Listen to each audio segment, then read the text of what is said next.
Welcome, traveler, to Exquisite Adventure. I'm your host, Rodney, Aaron, Danny, Jeremiah, and Hayden. Exquisite Adventure is a Dungeons & Dragons podcast. But wait. Each and every episode, we switch DMs. But we don't share notes. because we like chaos. And miscommunication. And making each other do silly voices we don't want to do. Anyway, before the show starts, we'd like to remind our audience That singing snacks are available in the lobby. Arms and legs should remain inside the vehicle at all times. And to please... Silence your cell phones. Thank you. Yeah, wait 1 sec. We're starting? What, are we starting? Everyone's got welcome to Season 2 of Exquisite Adventure.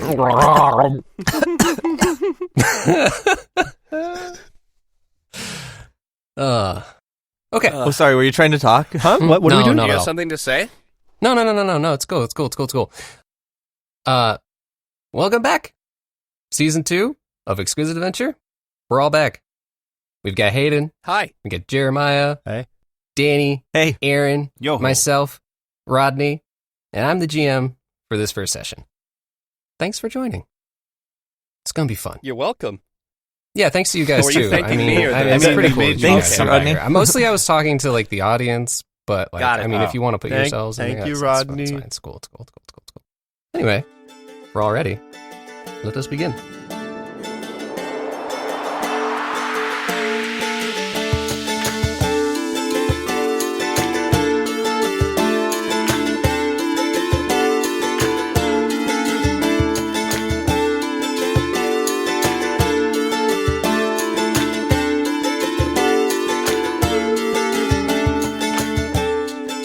The hour is late in the port city of Chad-Monther. Clouds obscure the moon, and a cold fog has settled in the near-empty streets. Most of the residents have taken to their beds, yet a few golden lights shine from taverns still alive with activity. One such tavern has become the home in most recent days to the captain and crew of the old dwarven sailing vessel, the Purng Kiln. Gotta hit the G. Gotta hit the G. Times have been tough for the Purng Kiln. For the past, the full 20 years that the ship has been active under the command of Captain Dzerm. That is the captain's name. Captain Dzerm. Sorry, Excuse me. can you What? Can you spell that? What was that? You need that spell? It is spelled how it D sounds. apostrophe D? Is that... Great. But especially recently, times have been tough for Captain Dzerm and the Purng Kiln. The ship is often strapped for blippins, but recently it's been especially cash poor. And once again, the ship is desperate for crew. Sailors often come and go from ships, but the Purng Kiln has an especially high turnover rate. The sailors that don't die during the journey immediately abandon the ship upon docking at any port. They leave, and to anyone who's thinking of joining, they just go up to those people and they whisper, "Get yourself off the kiln." There's one position in particular on the ship that has a darkened reputation, and that is the position of first mate. There has never been a journey that the Purng Kiln has embarked on where the first mate has not died somewhere along the way. And that has not changed. It is the newest first mate that we will join in a tavern, stuck between a wall and Captain Dzerm in the midst of several days of drinking and wallowing in misery. Ayamun, could you describe your character to us real quick? How long you've been on the ship, why you're on the ship, why you stay on the ship, and like a teeny little fun fact about Ayamun. All right, for sure. So, Ayamun Lucky is a 32-year-old tiefling, bright red, wearing an open brown coat and a white shirt unbuttoned underneath, grey trousers, and knee-high brown boots. An eye patch over his left eye, and horns curving back around with lots of jewellery and things all the way around them. with messy black hair that you can see through with lots of stress greys coming around. He sits there, and he's been on the boat for a while now, about 10 years.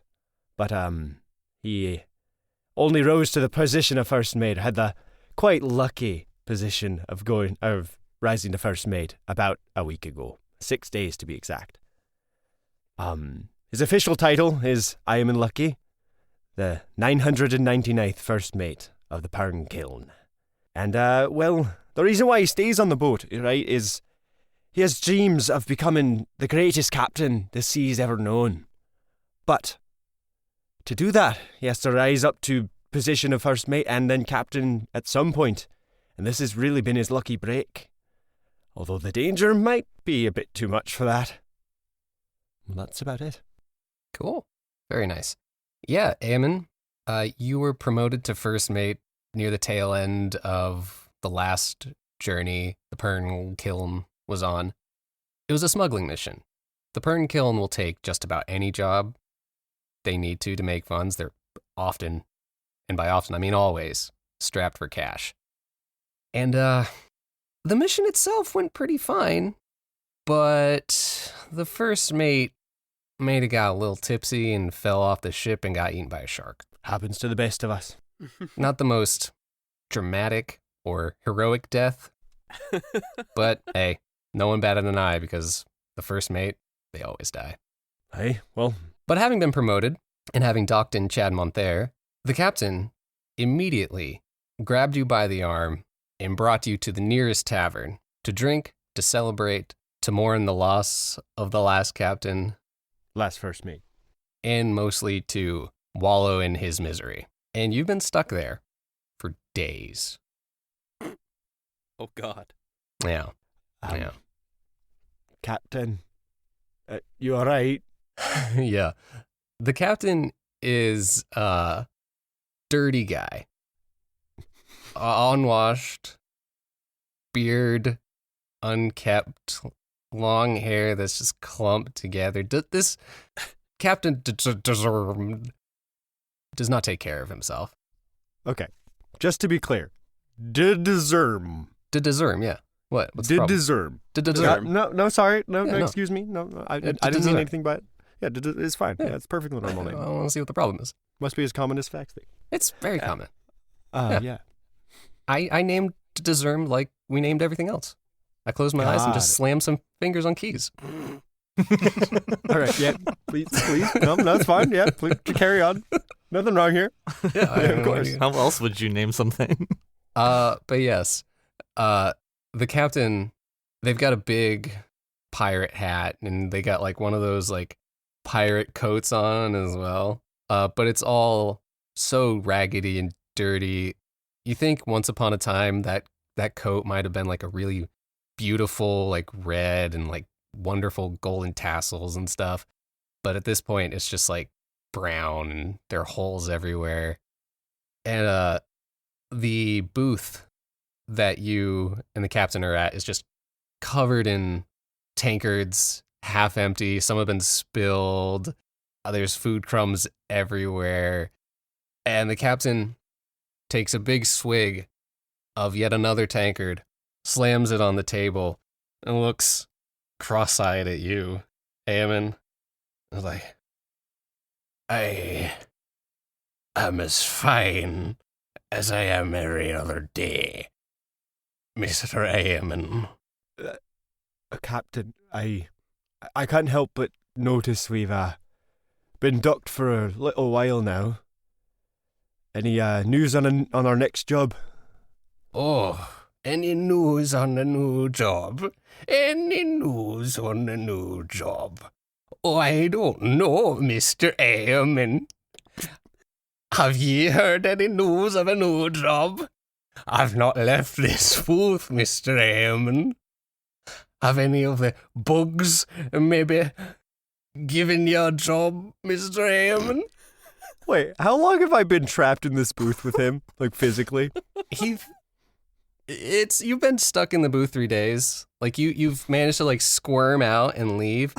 But before you like leave the tavern, he always finds you and grabs you. Got it. And pulls you back. Have I had to like sleep in the booth? Pretty much. Okay. It's been a rough 3 days. Captain, please, I'm begging you. At this point, I'll go on any safe mission. I would too, Mr. Ayamun, but it's not like the people are flocking to good old Captain to deserve. All right, Just Captain. offering voyages, occupation. Or perhaps... I didn't mean that. I know, I'm sorry. Is it too much to ask for good old Captain to deserve? To have some good fortune for once in his life? Maybe a loving wife, some stable income, and his friends to not be dying every day. Ayamun looks around for any amount, like appealing for any witnesses that he can see. Sure. Is there anyone at least remotely involved in this conversation other than I am? You can make a perception check. Alrighty. That is a natural 16 plus, I believe, 5. That's pretty good. Yeah, plus 5. Okay. So 21. Before I answer that, can we just go around and get you everyone's passives? We'll start with you, Ayamun. What's your passive? My passive would be 15. 15. Cool. Cam? My passive is 18. This is how everyone's going to get to hear our voices for the first time. Gordo? It's me, right? My passive is 11. 11. Great. Bumbo? All right, are you talking about passive wisdom, perception, or passive wisdom insight? Perception.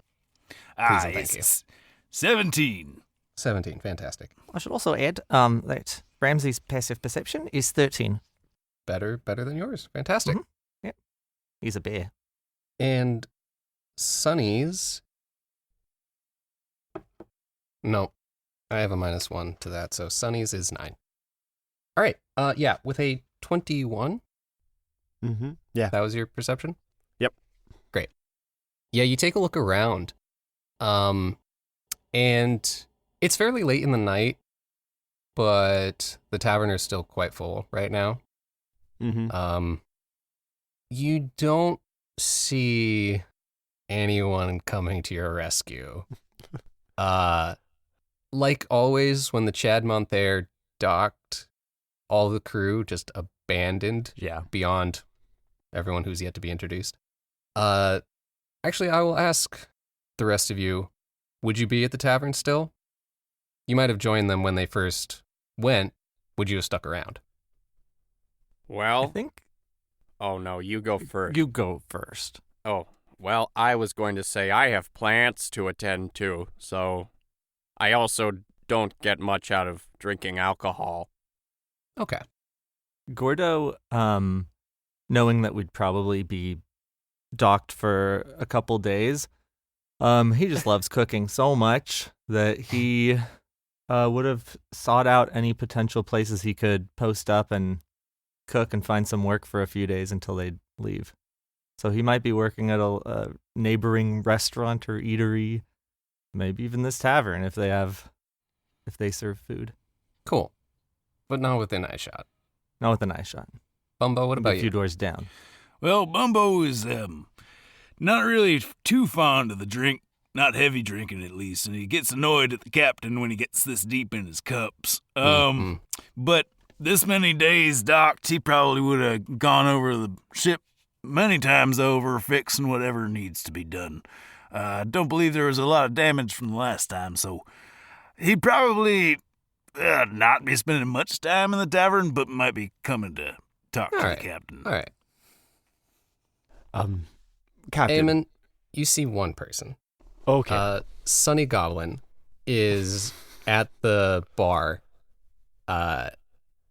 You can't hear them, but they are vigorously moving their arms at the barman. That's all you see.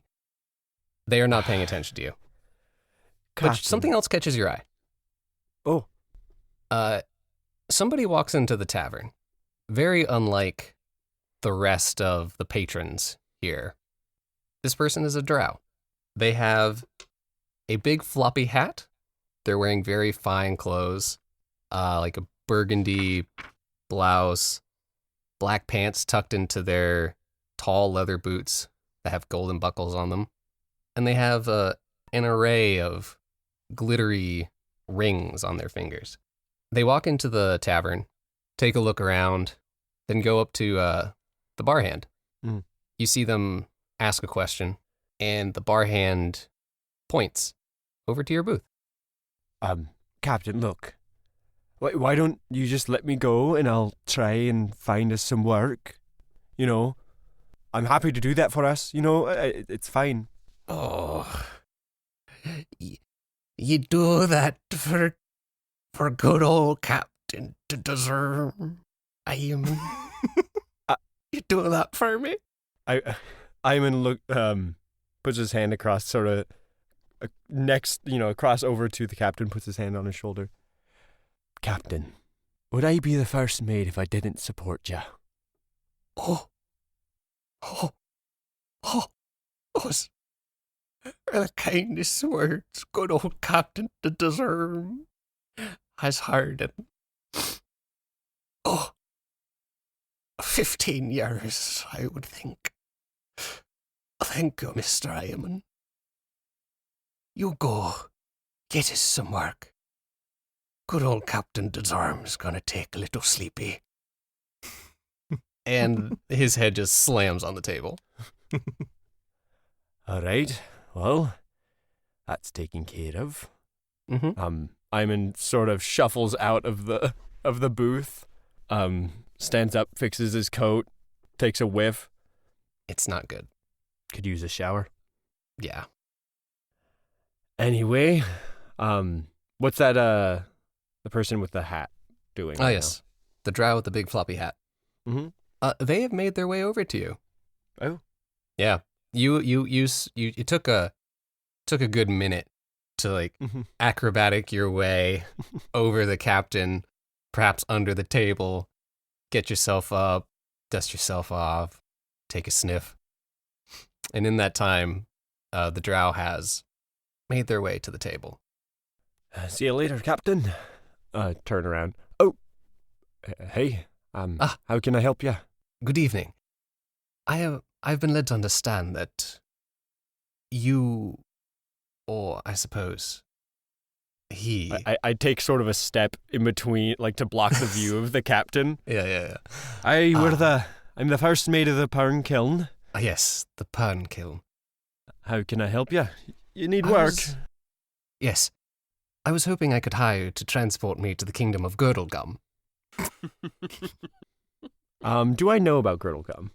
You can make a history. 17. Okay. Yeah, Girdlegum is... You've been there. Traveling on the Purng Kiln. You've sometimes taken on jobs where you're transporting goods or whatever to the kingdom. Haven't spent too much time exploring it. To your, knowledge, it's a pretty standard fantasy kingdom. Got it. How many days' journey is it, roughly? It is a long one. Okay.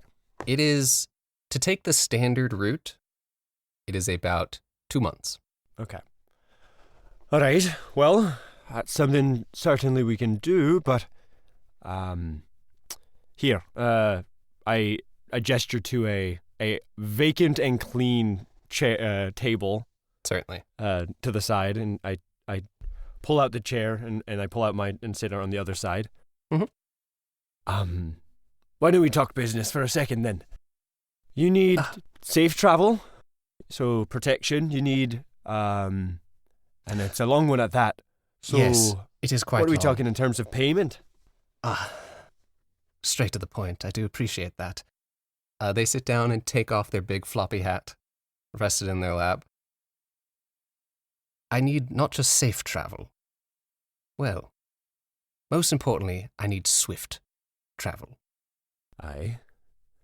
I understand the usual route to Girdlegum would take somewhere around 2 months. I don't have that kind of time. I would appreciate it if we cut straight through the Juisku.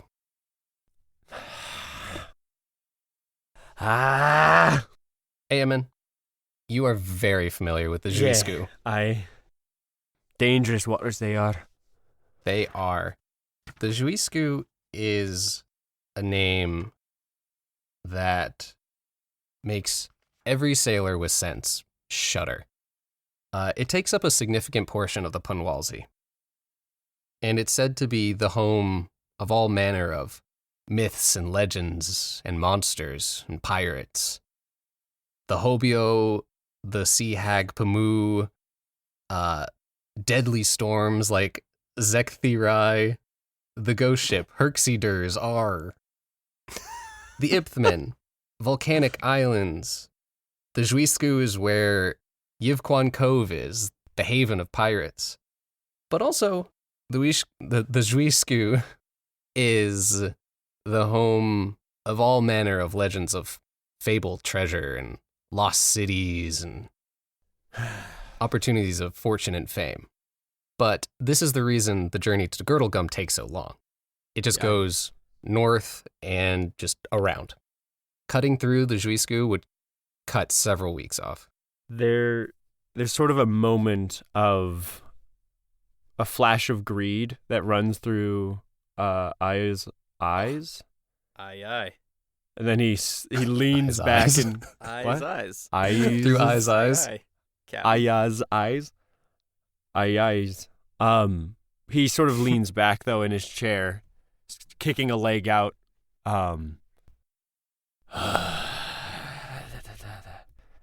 So you think we can go just straight through there and be fine? I understand what I ask, and I assure you, should you accept, the payment will be well worth it. Well, can we at least talk about that a bit? Because I'm going to have to try to sell this to my crew. Of course. I offer an advance of 7,000 gold blippins, and upon completion, an additional 10,000. Fucking hell. I can't make this decision myself. I'll let you that now. I'm going to have to talk to the captain, but... Of course. But just to, perhaps... Just so I know, just to be clear, is there anyone following you? Ah, yes. Another point. This sum also buys your silence. No questions. Do not ask. I will not answer them. Well, at the very least, do we have a time limit? Do we have to get out of here soon? Yes. I must leave no later than the dawn of the third day. So like 9 a.m. on the third day. And just to further sweeten the pot, convince you, here's an advance. Puts a bag on the table, a sizable amount of gold blippins within. 3,000. I peer into it. Yeah. There's a lot of gold blippins in there. Aya grabs that, kind of like hefts in his hand, tries to get a feel for how much it is. Make insight? I mean, I doubt I'll be able to actually tell, but it's probably a couple hundred gold pieces at least, or like 100. It's heavy. Okay. Just to make things easy transporting wise, I guess there's platinum blippins. Blippins. Or they have like gold blippins with the number 10 on them, and it's worth 10 gold blippins. So wait, like the silver ones have like However, to make decimal 3,000 gold blippins. Coppers are 0.01. There's no actual like gold weight standard. It's just yeah.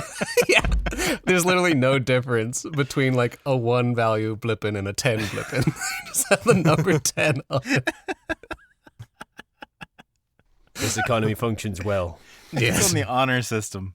Mm-hmm. Aye. All right, so you're asking And within 3 days, we get on the water, go straight through. Fuck, what was the name of that place again? Zwisku? The Zwisku? Maybe. This is Zwisku. Shiski. Well, our method of naming things is flawless.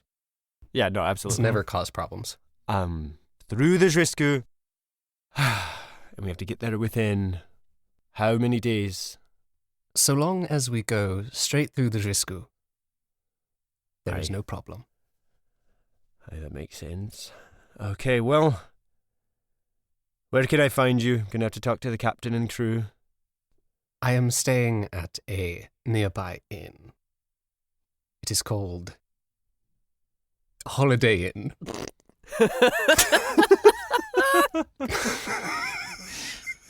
And that's Holidayin. Like Holiday Inn. Yes. Holidayin. Yes, one name. One word. Yes. One word. Holiday Inn. All right. Well, I believe the founder's name was Ronald Holiday Inn.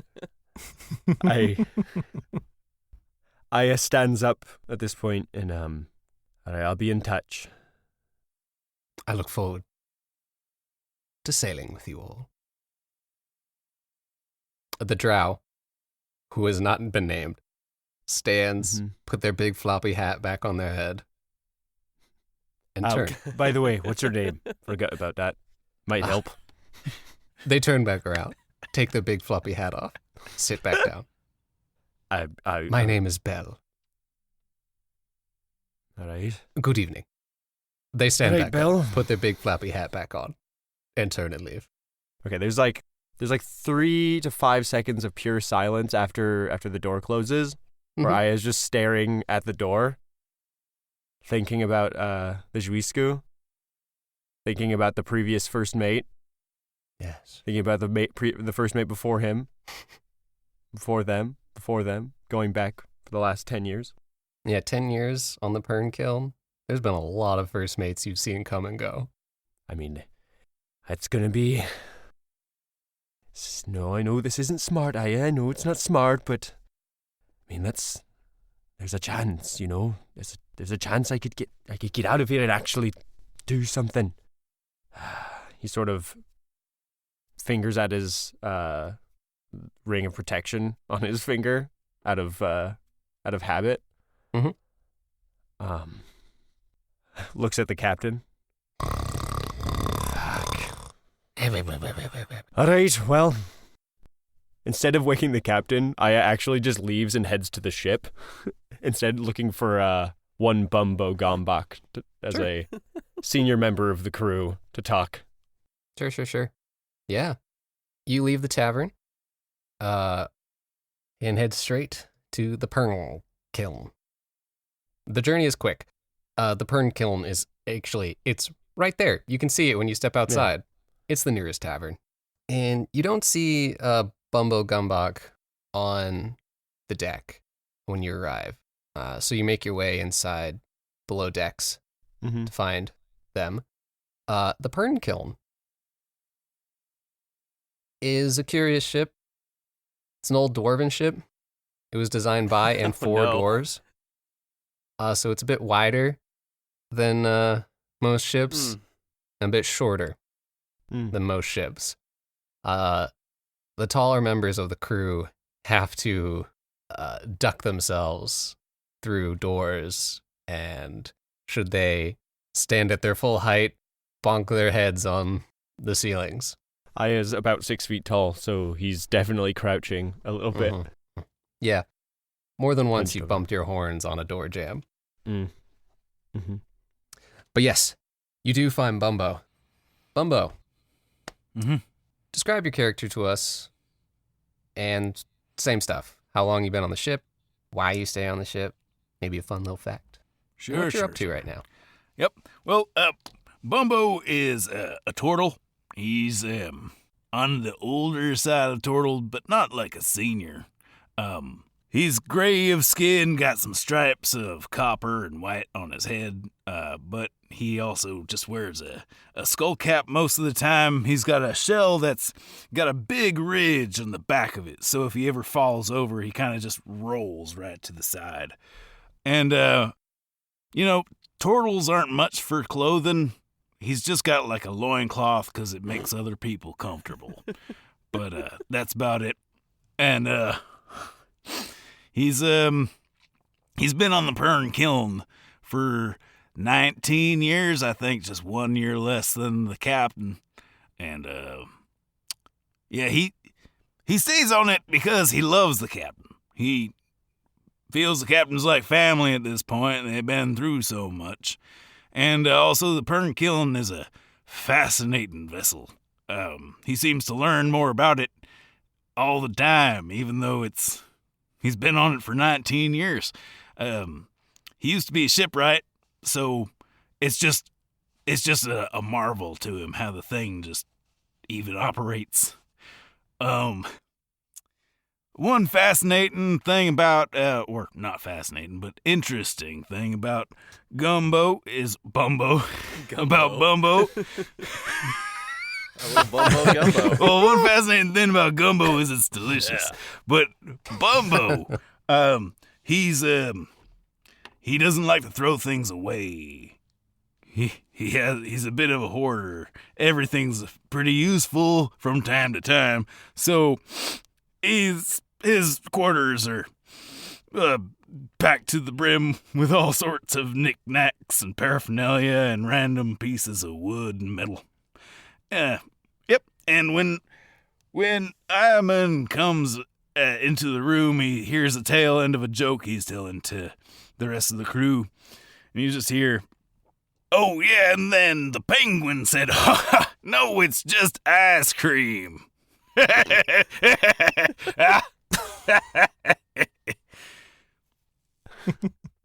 I sort of strolls in the room. Here's the joke. It's a good one, Aya. That's a good one, Bumbo. That's a good one, Aya. Aya.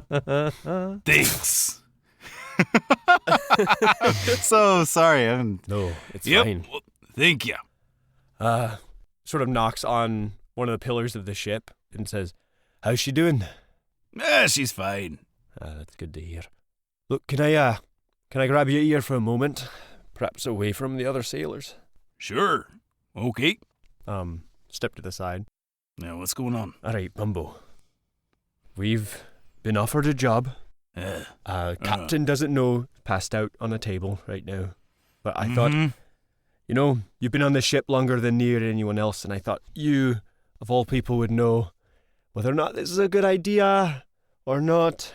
So I thought Well, it's probably not a good idea, but let me hear it. All right, we've been. What was this? I need to write these things down because I am not getting them. What was the place that we're going? Schwitzku or you? Schwitzku. Girdlegum? Through Schwitzku to Girdlegum. To Girdlegum. That's the one I was looking for. Yep. The standard fantasy. Pretty standard kingdom fantasy of kingdom. Girdlegum. I wrote that down, Rodney. Thought it was really funny. Kingdom. All right, yeah. Wait, yeah. Okay. All right. The job is to escort some person named Bill. I've met with him. Mm-hmm. To Girdlegum. Bit of a long trek. Yep, that's a couple months at least. Yeah, but the problem is they want us to go through the rescue. Yeah, no, that's a bad idea. They're paying good though, Gumbo. They're paying good though, Bumbo. It happens. I know, I'm sorry, I try not to do it, but they're paying really well. How well? I pull out the bag of coins from earlier. This is just a straight up front. Wait, this isn't the 7,000 from the front. No, this was an additional 3. Yeah. 3,000? Yes. All right. 3,000 just for our time. 7,000 up front if we take the job. 10,000 after completion. It's a lot of damn blippins. It's a lot of damn blippins. So you're saying 20,000 in total Aye. when all's said and done. I am. That is a lot of blippins. A suspicious amount of blippins, if you ask me. I mean, this is a... They mentioned that this is for our silence, so... That's comforting, for sure. I know it sounds like a terrible idea. There. Oh, you didn't miss that part. I see. But we really don't have anything else. Yeah. Bumbo kind of like stares off into a corner for a little bit, nodding. Yeah. And the captain doesn't know about this yet. No. I thought you would know whether or not the ship would be even... I mean, first thing to know is whether the ship can even make it through. Well, hell yes, the ship can make it through. Well, I mean, but it's more, can the crew make it through?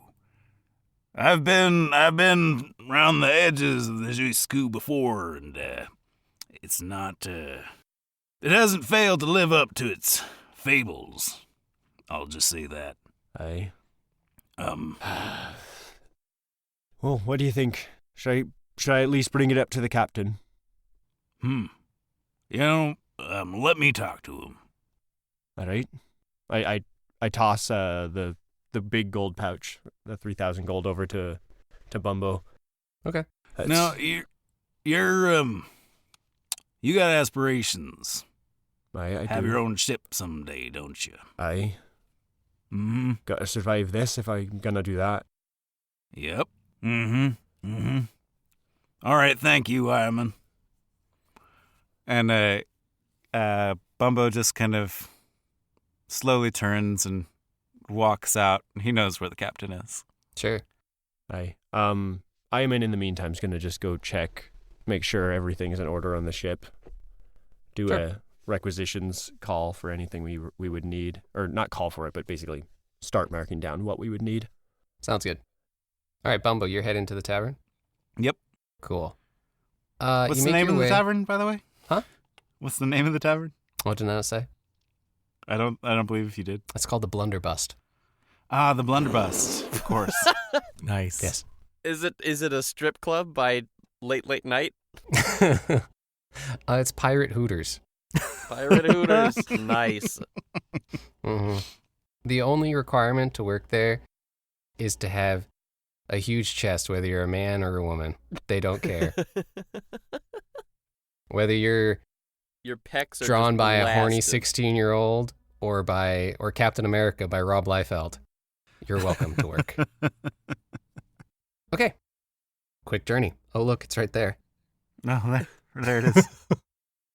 You get in and you see the captain is passed out on a table. Mm-hmm. All right, then Bumbo's gonna walk over and sit across from him and just like kind of stare at him for a little bit, thinking about the past and what Ayamun just brought to his attention. And Captain he's gonna farts. cast. Oh,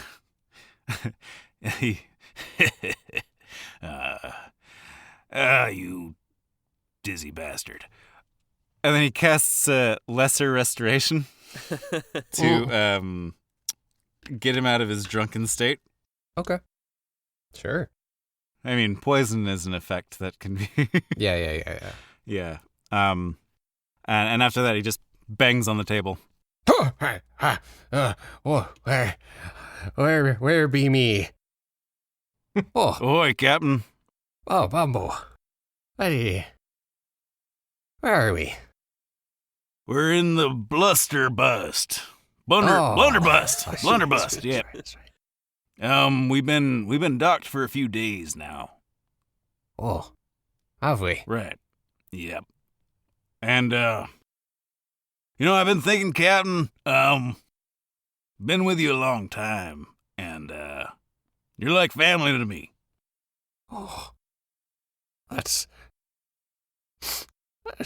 I reckon that's the nicest thing I've heard in near 15 years.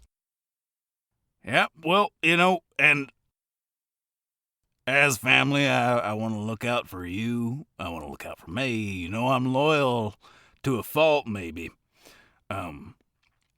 But I'm thinking it might be time soon to have a change of pace. Give up the sea life. Maybe open up some kind of watering hole on the beach side.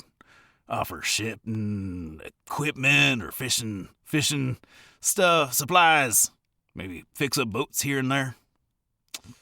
Or that sounds mighty lovely, Bumbo, and good old Captain Drythorne could perhaps finally settle down.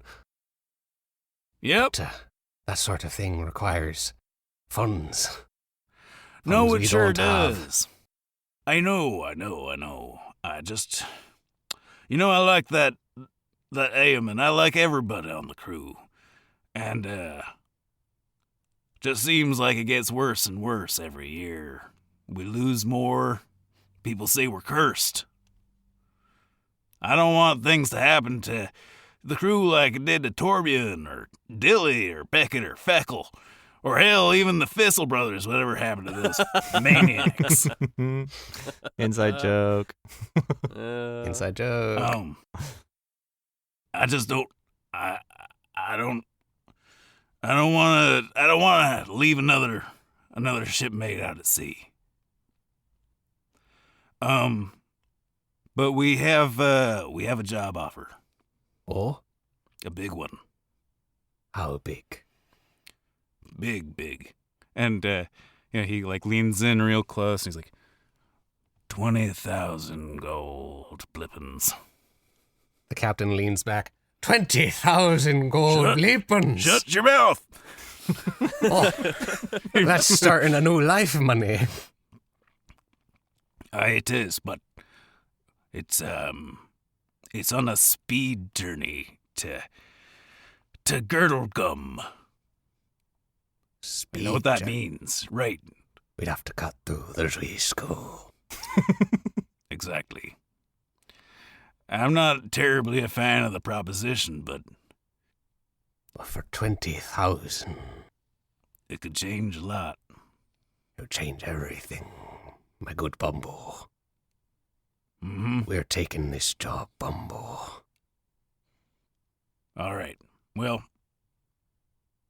I don't know what I was hoping you'd say, but I guess I'll follow you. Certainly, you. I think you were expecting me to say that. It wasn't outside of the realm of possibility, let's just say that. Yes, almost like the whole premise is based on it.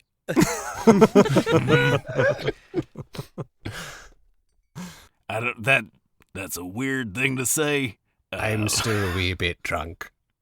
Right. I'm gonna go take a walk, sober up, check on the Purng Kiln, Mm-hmm. gather the crew. Aye. We set sail as soon as we've gotten enough crewmen again. Yep, gonna have to gather a few. Quite a few. Hopefully some people haven't heard of us. Well, gather the ones who are most stable, and then get to work. Aye. And he stands up and leaves. All right. Is anybody from the crew in the tavern? Yes. Who's yeah, there? you take a peeky, and at the bar you see the newest crew member, Sonny Goblin.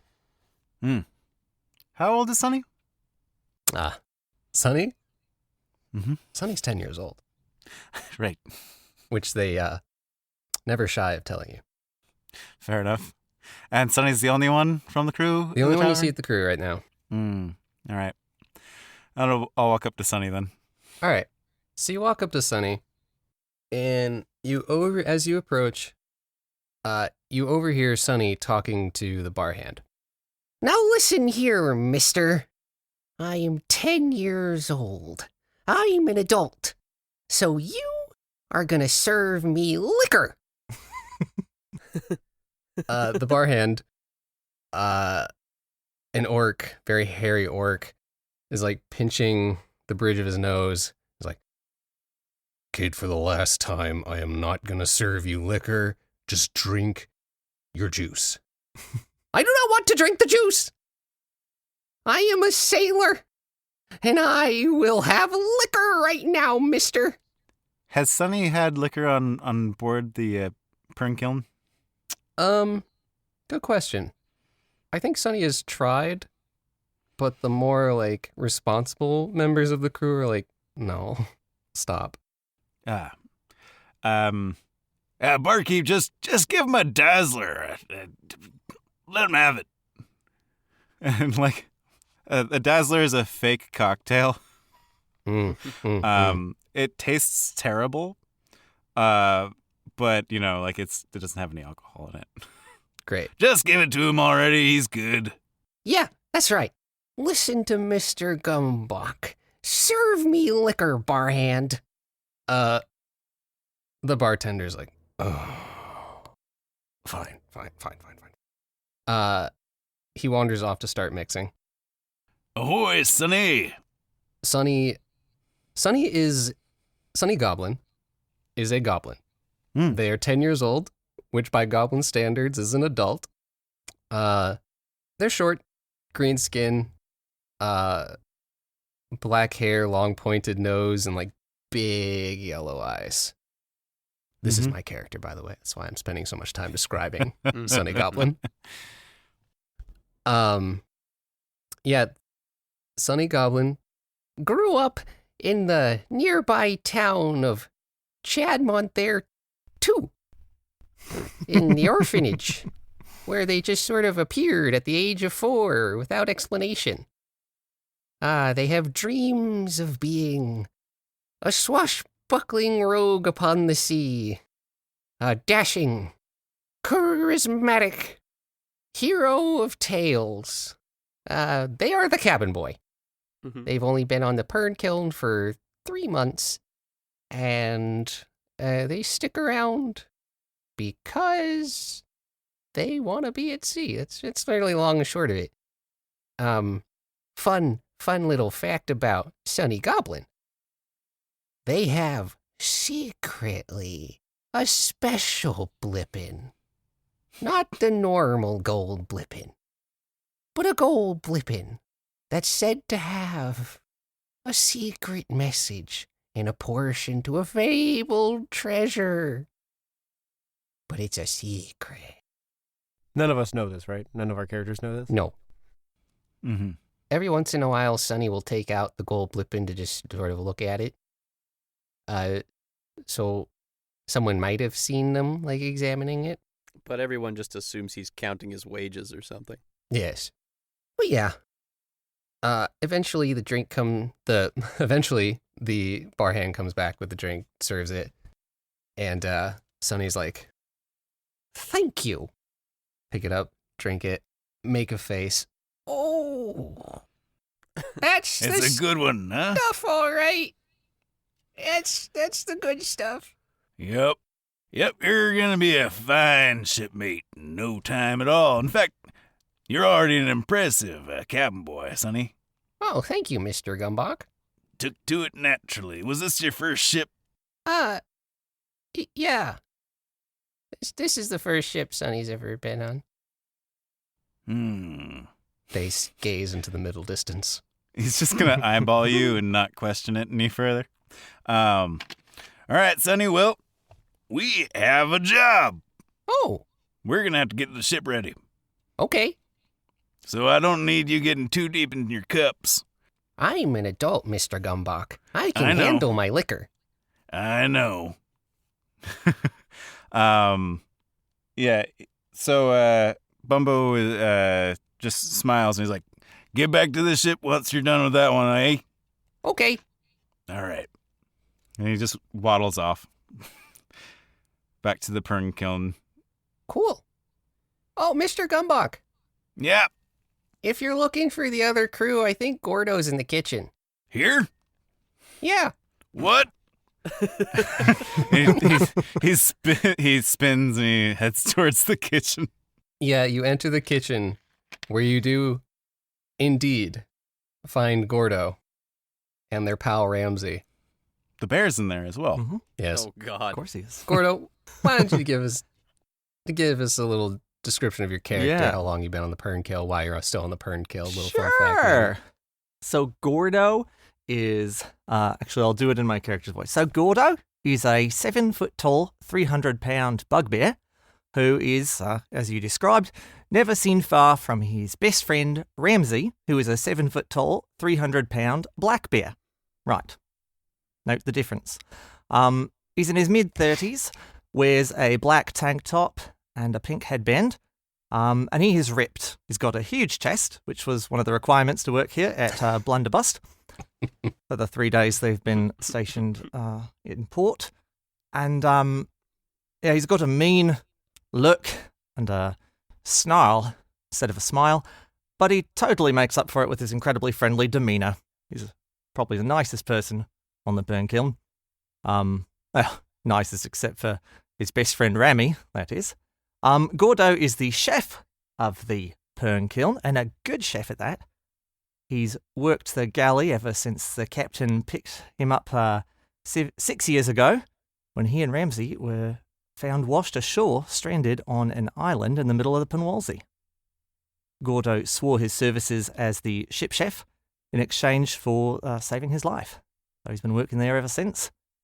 Fun fact about him, he was cursed to never tell a lie. Nice. What? Wait, what? That is a fun fact. I didn't know that. Yes. He's been quite forthcoming about it, Yeah. as required by the curse. This will not become a problem at any point in the story certainly. whatsoever. Hopefully we don't get definitely up to any clandestine shenanigans. No. So that's it. He's there in the kitchen cooking up with Ramsey the bear, who's also cooking up, stirring pots, that sort of thing. And if anyone else is in the kitchen when Bumbo arrives, let's say someone else is in the kitchen too, and Gordo's talking about, oh, yes, I absolutely love the Purng Kiln. I highly recommend it. If you ever want to see what the sea life is like, you ought to work there with us. I think we should be setting sail any day now. Once the captain gets out of his their misery, that is. Been hard times. But I love it. Wouldn't work on any other ship. Oh! Gordo! Bumbo! What the heck are you doing in here? I've just been working for a blip in a day, Figured, why waste my time on the ship when no one's there? When I could be That's absolutely fair. working here. Right. What you got? What is this? And he takes a big whiff of whatever you're cooking. Your favourite. Gumbo. Nice. At least I've always And I just stick associated my it with face you in because the of your pot. name. Right, yeah. And it just so happens it is one of my favorite dishes. Yeah, luckily there's lots of shrimp available on the shores here, so I've been having a field day. Don't get ingredients like that too often on the Purng Kiln. So, it's sort of a treat to be out here working with actual ingredients for once. That's all right. Yep, you're not thinking about Taking some of them abandoning on crew, are you? yeah, abandoning crew. No, certainly not. I was You thinking did about a little wink. taking a few of these crates of shrimp back onto the Purng Kiln if no one noticed. I'm not going to say anything. Might have said that within earshot of that person in the room with us. Oops. Jokes. Yes. You're funny. Sure. I have some news to share with you, Gordo. Good news or Sounds bad like news? we got some, complicated news. Huh. We've got work. Ah, We're going to have to ship out pretty soon. Good pay. Risky journey. okay. Well, say no more. I am sworn to the Purng Kiln. So, Mm-hmm. Can I get a bowl of that gumbo? sure. You do have to pay for it, though, because I am working for the Blunderbuss right now, and this is on their dollar. Bumbo On their feigns blippin', I like should he's say. hurt. Bumbo feigns like he's hurt, like like you've insulted and wounded him. But he's like, Yeah, I know. All right. If you take it while I'm not looking, then I would not be able to say anything, though. So it would be fine. He turns around. all right. I'm just gonna grab a bowl. Great. Fantastic.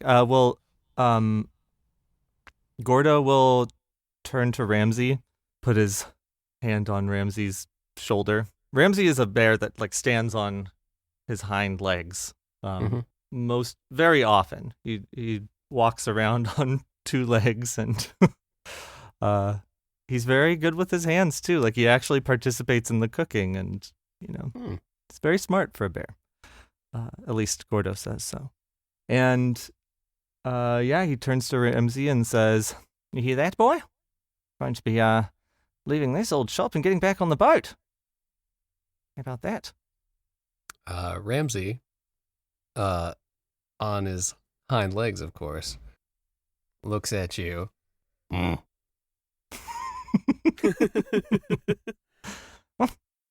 He turns to Bumbo. "All right, we're both in. When do we ship out?"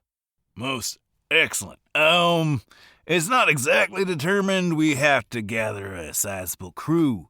As you know, with most times we port, most of the crew abandons us. So we're gonna have to find some reliable folk to come with. Probably shouldn't tell them what we're doing, though. I've been talking about the Purng Kiln as usual to everyone who'd listen. So, maybe some people have heard the good news, the good word about how great this ship is. It's a good ship. I like it, but it's also got a reputation for,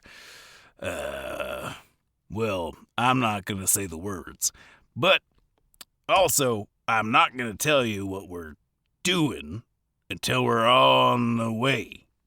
Okay, I know how you are with truth. Probably a and good all idea. that. I'm going either way. That old, Right. that old Deserm, they saved me, so I go where they go. Good. I just don't want you spilling the beans about the particulars of this. Well, if anyone's going to journey. spill the beans, it's Ramsey with his clumsy paws. I'm just kidding, Ramsey. Ramsey looks at you. It was a joke. I can still make jokes. That's not part of the curse. Well, I can tell you this: we're going to be heading to Girdle Gum. Okay, we're doing a transport task. Yeah, I've never been to Girdle Gum. That's all. Have I? I've been there. It's a very Ramsey nice, is like, I don't know. standard fantasy kingdom, isn't it? Mhm. Right. Well, why don't you continue not telling me any more details by slowly telling me more details?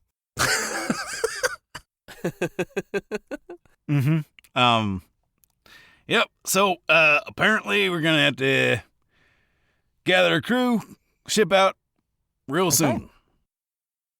Well, I will throw in the towel. I don't think it's immediate. I'll take but, off my apron, you throw know. it on the floor. Ramsey, we're out. And with that, we cut to the Purng And Kiln, scene. where 4 of the 5 most stable members of the Purng Kiln reside. And the captain has you all lined up in a row, and he's walking back and forth. Now, ye know this will be a dangerous mission. And to fulfill this dangerous mission, we need... He pauses. Counts. 1, 2, 3, 4. Where is Cam? Where is Cam? I'm up here, Captain. Cam. I saw everybody gathering, and I wasn't sure I was included. Cam. Same thing. Describe your character. How long? Why still there? Fun fact. Right. Of course. Well, Cam Drythorne is a Cholin, which is a race of anthropomorphic cactus people that I made up. Not I as in Hayden, not I as in Cam made it up.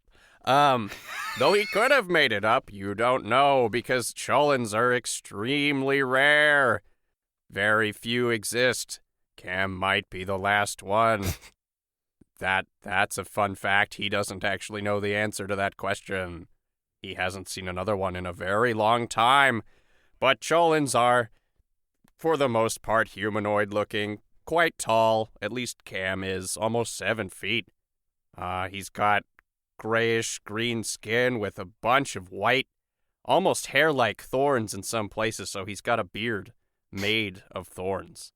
And otherwise, he doesn't make many facial expressions because he is a plant.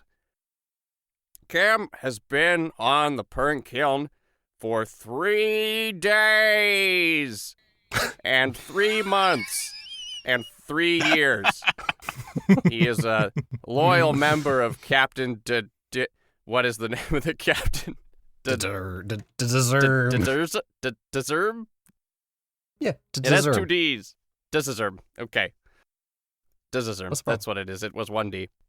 He has been a member of Captain Deserve's crew for a very long time, and mostly because he's the only captain that would take him. Cam is kind of an oddity, and most think he's a monster. But he's a pretty friendly guy if you get to know him. A fun fact about Cam is he has a pet parrot named Pecker. He lives in a sombrero that Cam wears on his head. It's just full of Pecker's feathers, all reds, orange, and yellows. But Pecker is a very temperamental parrot, and if he's ever awoken from his slumber, he'll do what his name implies and start pecking at Cam's head, which Cam does not always appreciate. Cam will start to climb down from the crow's nest to join the crew. Excellent. You climb down and join the line. And the captain begins again their little spiel. All right, now that we're all actually here, all the most loyal members of the Purng Kiln, this is a dangerous mission, but I believe in each and every one of you. But we need a lot more crew. A lot more crew. So, once again, we will have to have the regular Purng Kiln new recruitment drive. All right, let's do it. Get the tables out, set them out in front of the ship, get the flyers, start handing them out, and tomorrow we'll do the interviews. Oh boy, the auditions for the first round are always my favorite. You get some real weirdos in there. We're gonna play a game, guys. Yay! Oh my god. We're gonna take turns improvising some new crew members, their interviews. Oh my god. Yes. Oh my god. Okay. In order to pass, 3 of the 5 people have to approve they're joining the crew. That's brilliant. We have some important roles to fill. No. Most importantly, doctor, bosun, a main carpenter, gunner, etc., etc. We're gonna take some turns. So on the dawn, the next day, in front, somehow, a line has appeared in front of the Purng Kiln of sailors willing to join them on this mission. Perhaps you told them about the amazing pay this job would have. Perhaps you used some other tactic, violent or otherwise, to get people to interview. But sat down at these tables in front of the Purng Kiln are the captain, Ayamun, Gordo, Cam, Bumbo. Sonny is busy wiping the deck down. Hayden, how about you start? You want me to just come up with a character? Yep, just come up, just a random person. So like the first person that I guess approaches for the day he's kind of like he's wearing like a black cloak and a hood, but you can see underneath the hood is a very pale face with just a hooked nose and greasy black long hair. Looks almost wet. And he like comes up all clutched up in his cloak and he says, hello. I would like to apply for the bilge rat position. My name is Mitch. They call me Moist Mitch. Oh, you are quite moist, Mitch. But what are your other Yes. qualifications? Oh, I'm very good at putting water into buckets and moving the water elsewhere in a bucket, as the bilge rat does.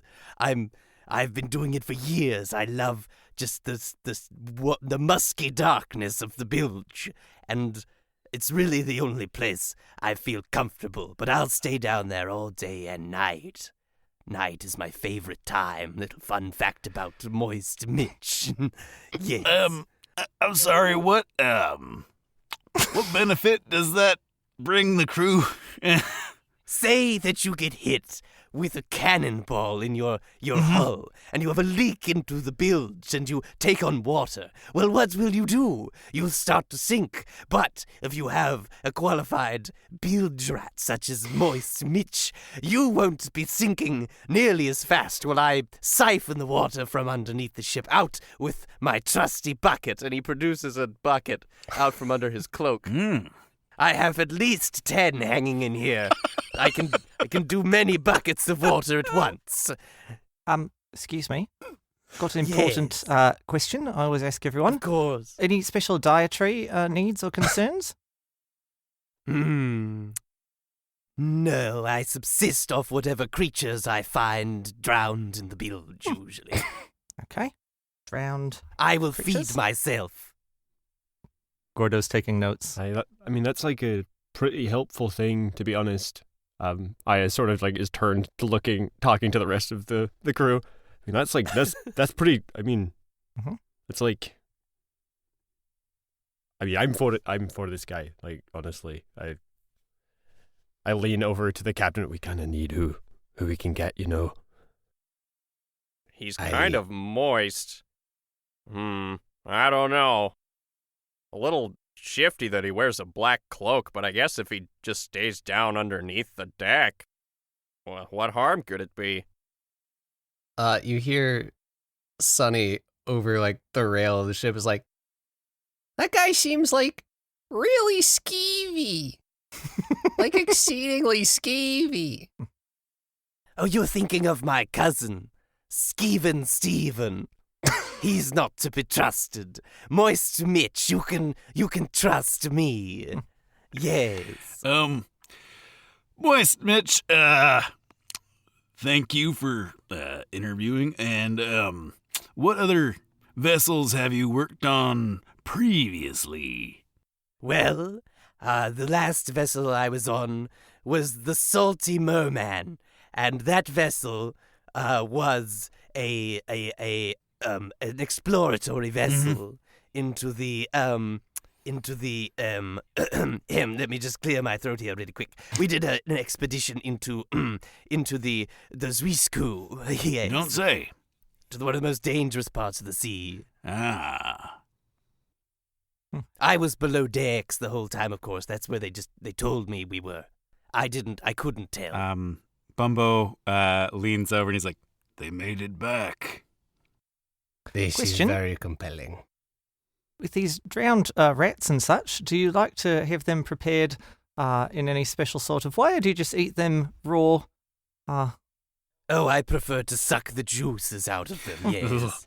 I see. Just crack them open and let all the little juices inside into my mouth hole. Yes. I like them moist. That's disgusting. It's great, though, because it's less work for me. Mm-hmm. That sounds like an approval from our chef. I approve as well. I'm gonna wait until other people put forth their vote before I make mine. I'm willing to give him a shot. Alrighty. Welcome aboard the Purng Kiln, Moist Mitch. Oh, yes, thank you very much. I'll make myself at home down in your bilge. He, twiddles his fingers together and scuttles onto the ship. Scuttles onto the ship past Sonny. Goblin's just like, Oh.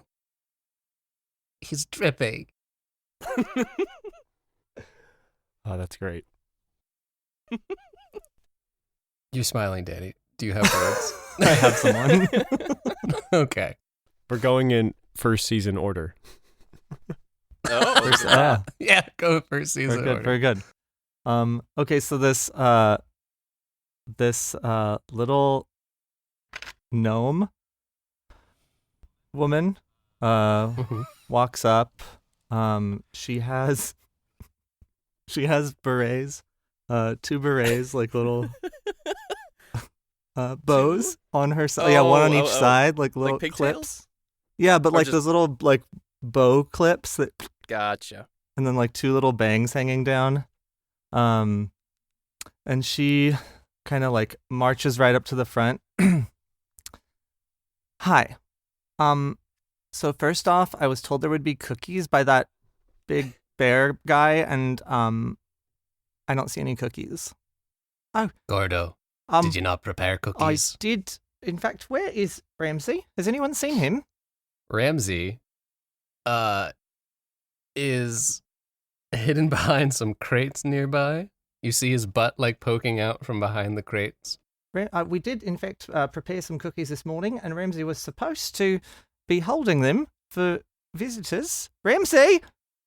You see his butt like shift and like sneak further out of sight. I think the cookies may be compromised. Oh, okay. Well, whatever.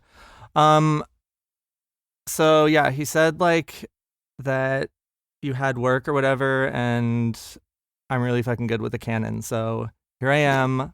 I need a job. Well, can you do like a test shot with our example cannon that we brought out here? Right there. Yeah, see if you can hit that buoy out there in the Sure. middle She of the like bay. she like sassily just like walks up to it, smacks the cannon on the front so that it like angles down a little bit, and then she snaps her finger and lights the Ooh. wick. Ooh. And she it is shoots. magic. Should I roll something for her? Sure. Roll d20. 15. Yeah. It fires and it hits the buoy.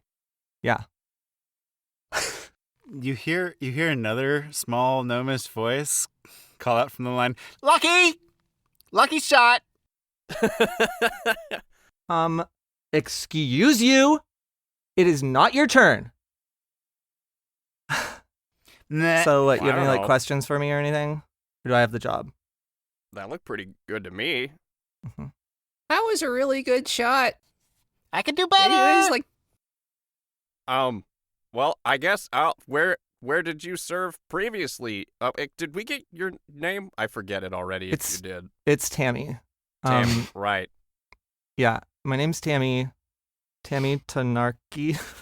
Tammy Tanarki. A lot of alliteration with these names today. Yeah. Is there something weird about that? No. I've served on 6 other ships. All of them are still around. That's fine. The crew is alive. They all say the same thing, that I don't have the attitude to be a sailor or to follow orders, which is really not true. I always shoot when I'm told. Sometimes I shoot when I'm not told. But You never. Oh. Oh, I'm seeing the problem there. That could be an it's issue. not a problem if you want sunk ships. Have you ever had a problem shooting prematurely or shooting blanks. I don't shoot blanks. I have shot prematurely several times, but it needed to happen, okay? Right. Can I get an insight check on this? Yeah, sure. Oh, nobody rolled inside on Moist Mitch. No. He was totally above Moist board. Mitch, all above board. Completely fine.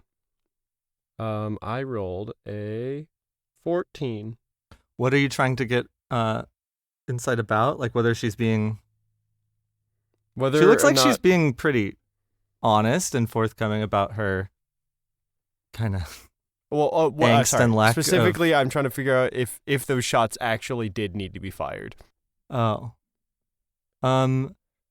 She kind of did that thing like teenagers do sometimes when they're in trouble and they're defending themselves, where she's like kind of like she like touched her bangs a little bit.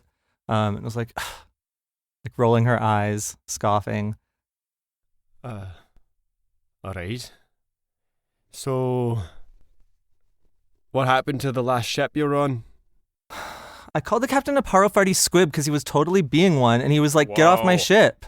Ah, Whoa. Got a mouth on you. Wow, that is a vulgar thing to call someone. Well, if someone's being a paro-farty squib, then it's at least an honest thing to call someone.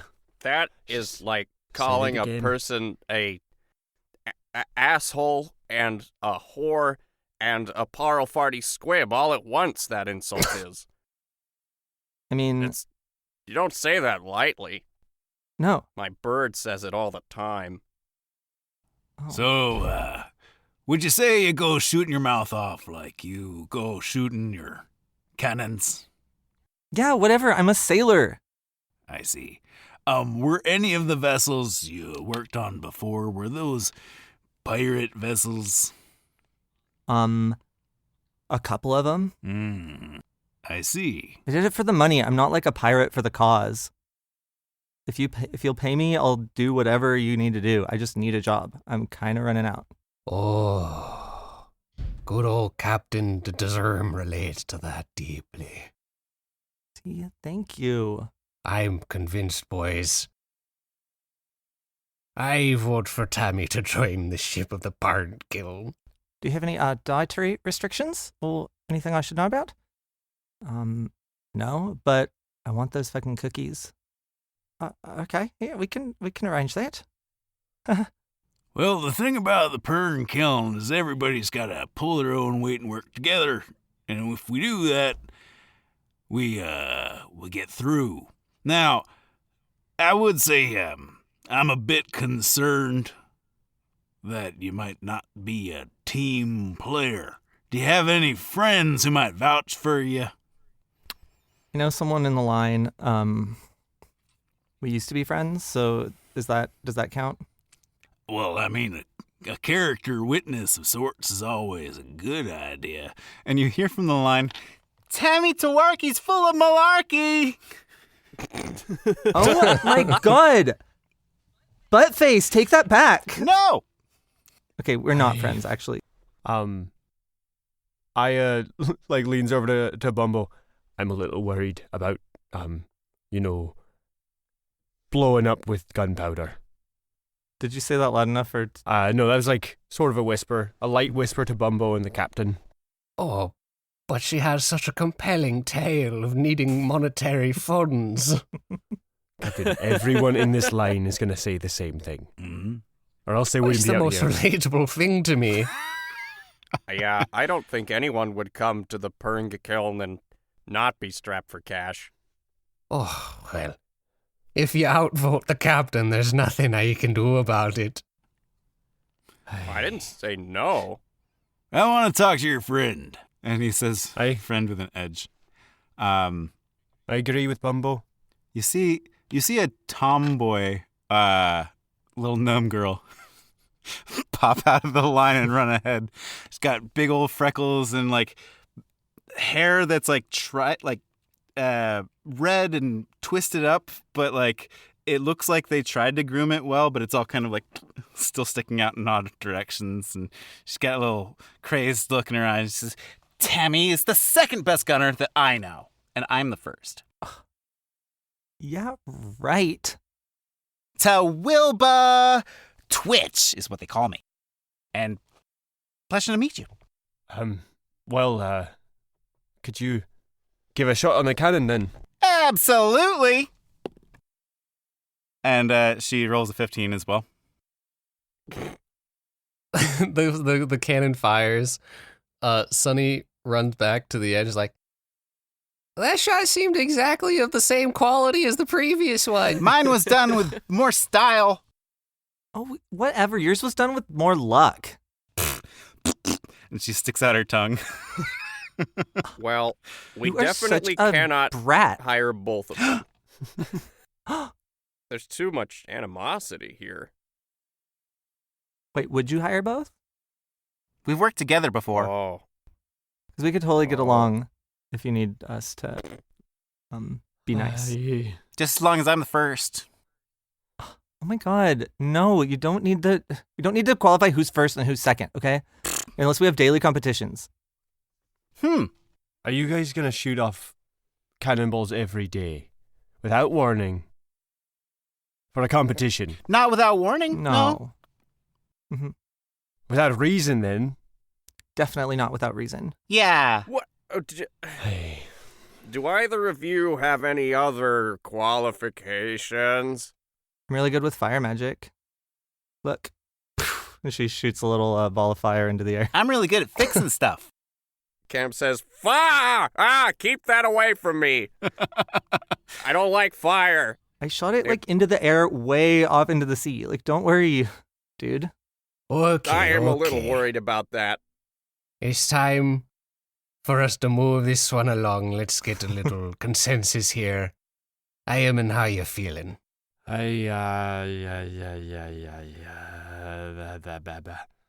Look, just like Aya's staring at the cannon, staring at the gunpowder next to the cannon, staring at the fire magic, leaning away from the cannon. Tammy, watching you does that, just goes, oh my god, I've never blown up a ship that I was on. Look, Captain, I don't know. We're kind of strapped for people. But, this bunch seems a bit wildy. Is that a yes or a no? It's gonna have to be a no from me, Captain. A no. Gordo, how are you feeling? I don't know. They both seem like they're quite capable. You know, we need capable gunners. Imagine having someone who's less good of a shot and then needing to shoot it and missing. It would be, well, it wouldn't be good. Tawilba, do you have any dietary concerns or restrictions?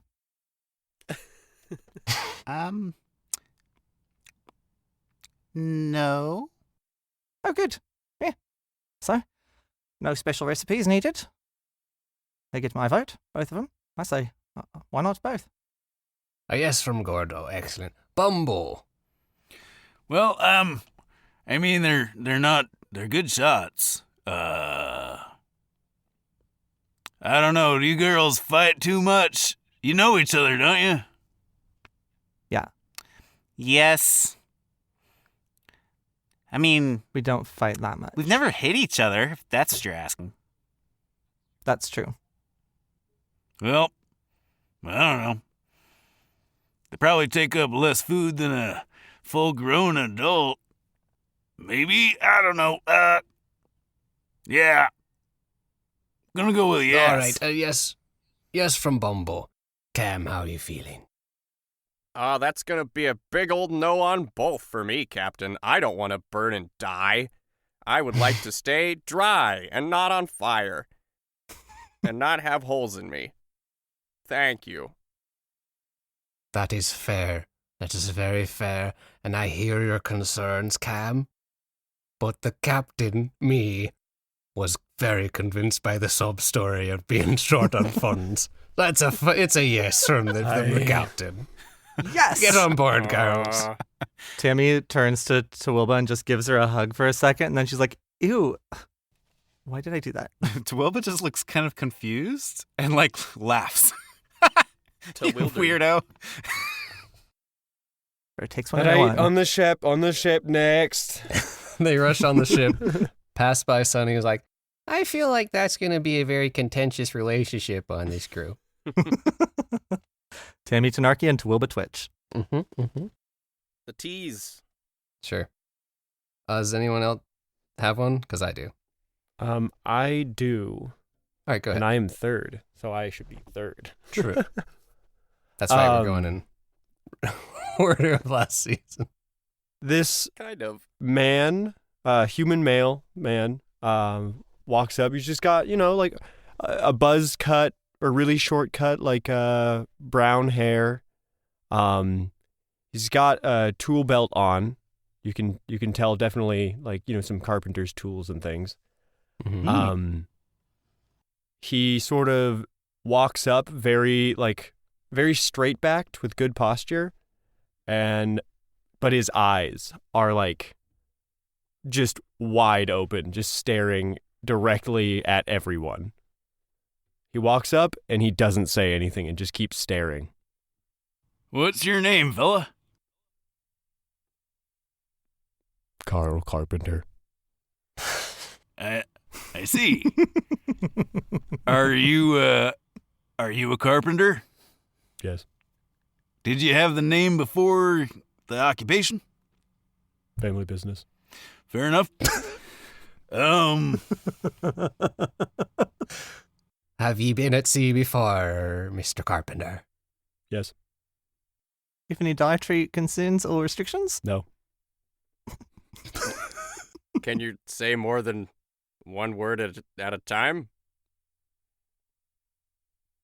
Maybe. Well, he did set his name. I assume that was 2 words, unless Carl Carpenter is one name, 1 word. Yes. Okay. Right. Oh, okay. All right, well, This guy's creeping me out, too. His, just completely wide, bloodshot eyes just, lock onto Sonny on the ship. Oh, lordy. You have any other abilities or skills other than carpentry? Pulls out, a little carved wooden, horse that has, a little rocker on the bottom. Oh, Any useful ones? I don't. No. That's okay. I mean, don't go belittling Well, he's honest. the skill of whittling. What? No, it's quite nicely carved or whittled. I actually think it's rather grotesque. It's the bones of a tree crafted into a sculpture, so I'm a little put off by that. I will Cam, be how honest. in any way do you sail on a ship? Is the Purng Kiln being a dwarvish ship? Is it made of stone or something that's not wood? Is that why Cam's on it? I No. feel like it would have to be made of wood to float. We live in a world where magic exists, but the thing is, Cam does not like going below decks because if it is wood, it's like being surrounded in a dark cage by tree bones. So he just stays in the crow's nest mostly. yeah. Well, it's good to have another fella who can help with patchwork on the boat. Yes. Yep. How many vessels have you worked on before? 5. 5, you say? All right. That's a pretty good number. Do they all still float? As far as I know. Ah, fair enough. Well, fair there's enough. more than 1 word. Said rather quickly, though. I was indeed very quickly, almost as if there were no spaces in the word, so it could have been 1 word. Yes. Well, I like him. That's a Yeah. yes from Bumbo. I'd say he really nailed it. He just, he hears that joke, goes,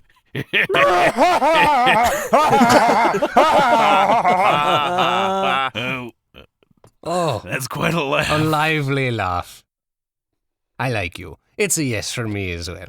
I was just sitting there in disbelief, just, yeah, why not? But yeah, We're letting anyone on these days. Well, that's 3. 4, yeah, indeed. So your opinion doesn't matter now, Gordo. So get on I'm this ship. already a yes anyway. Oh, okay, that's good. He goes on Pretty the much ship. going to be my answer to everyone in this line.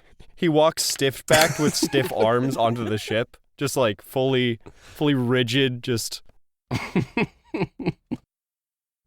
Excellent. Is he himself made of wood? Maybe. Maybe he is. We don't know. It's very well painted. Fellow plant man. All right. Next approaching in line is a shadowy figure. They're completely cloaked. They're holding their cloak up in front of their face, almost a cape. They've got a big collar poking up, and it's like blood red on the inside of the collar. Okay. And they just like swoop up. Like, hello! I am here for the position of doctor. I see. Do you have any previous experience? Yes, I have extensive experience. I'm sorry, what? In the medical arts. What is your name? My name is Dr. Dracula. Bleh.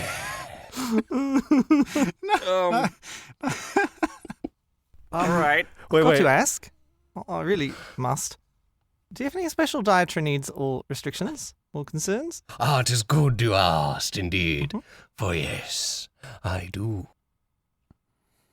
I must consume blood. A not insignificant amount of blood. I get the feeling you and Moist Mitch would really hit it off. Oh, is Moist Mitch upon your vessel? I've journeyed with him before. Yeah. I bet you have, Dr. A Dracula. most exceptional bilge rat. All right. So are we just gonna glaze over the blood drinking part, or is that I not? don't want. Nope. I don't have blood. I'm not worried. I do, and I do. Find Most of that's my a bit blood is concerning. alcohol at this point in my life.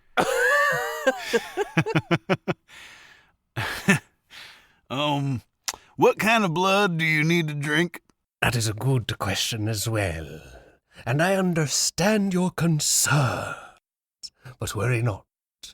I always come prepared. And he opens his cape, and just like bags of blood start dangling from within. Yep. Still want to follow up with the same question. What kind of blood? I am not picky. I have consumed blood, all manner of creature. So like I am quite partial to elven blood. Well, you didn't say bugbear. That's a yes from me. What are ye skills as a doctor? Yeah. I have so many questions, but I'll only ask the most important one. Are you familiar with plant anatomy?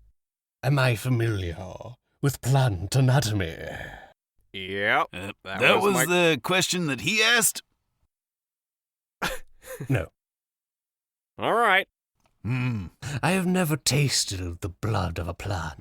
And you are certainly not going to get the chance from me. Right, so like, why are we even talking about this? Yep. No, that's Well, Are you a good doctor?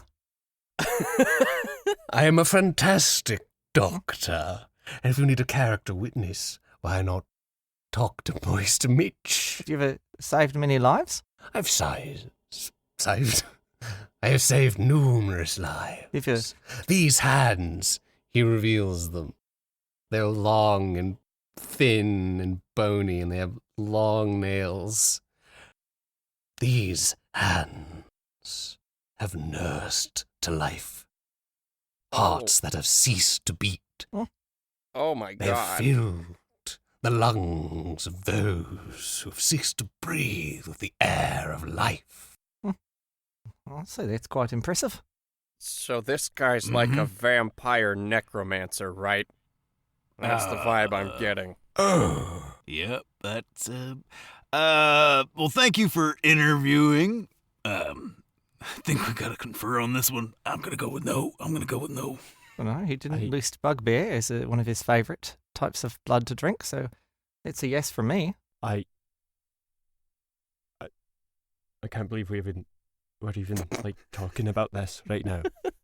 Like, no. I'm sensing some bad vibes from you at the moment. Perhaps there's something I can do to convince you. I am, after all, quite strapped for cash at the moment. Oh dear. I am convinced.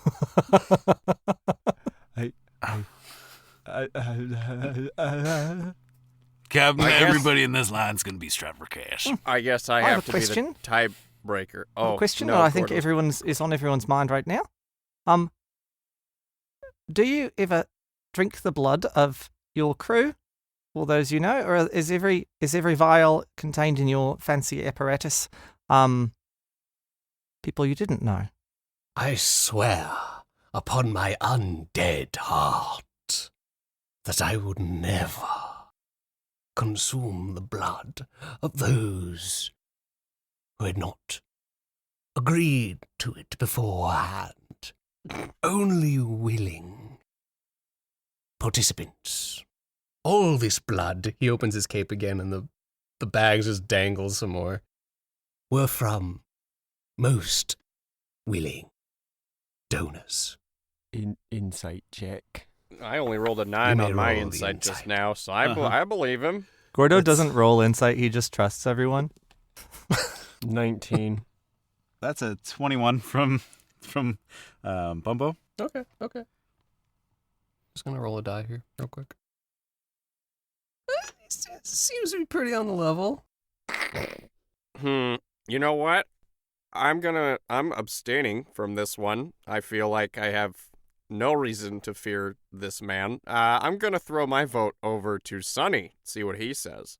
Oh, I get to participate? For real? Go nuts, kid. Oh, thank you, Mr. Drythorne. Sonny jumps from the ship, scuttles down to the table. Okay. So you're a vampire. That is correct, little one, little goblin. Oh, wow. That's horrifying. Mm-hmm.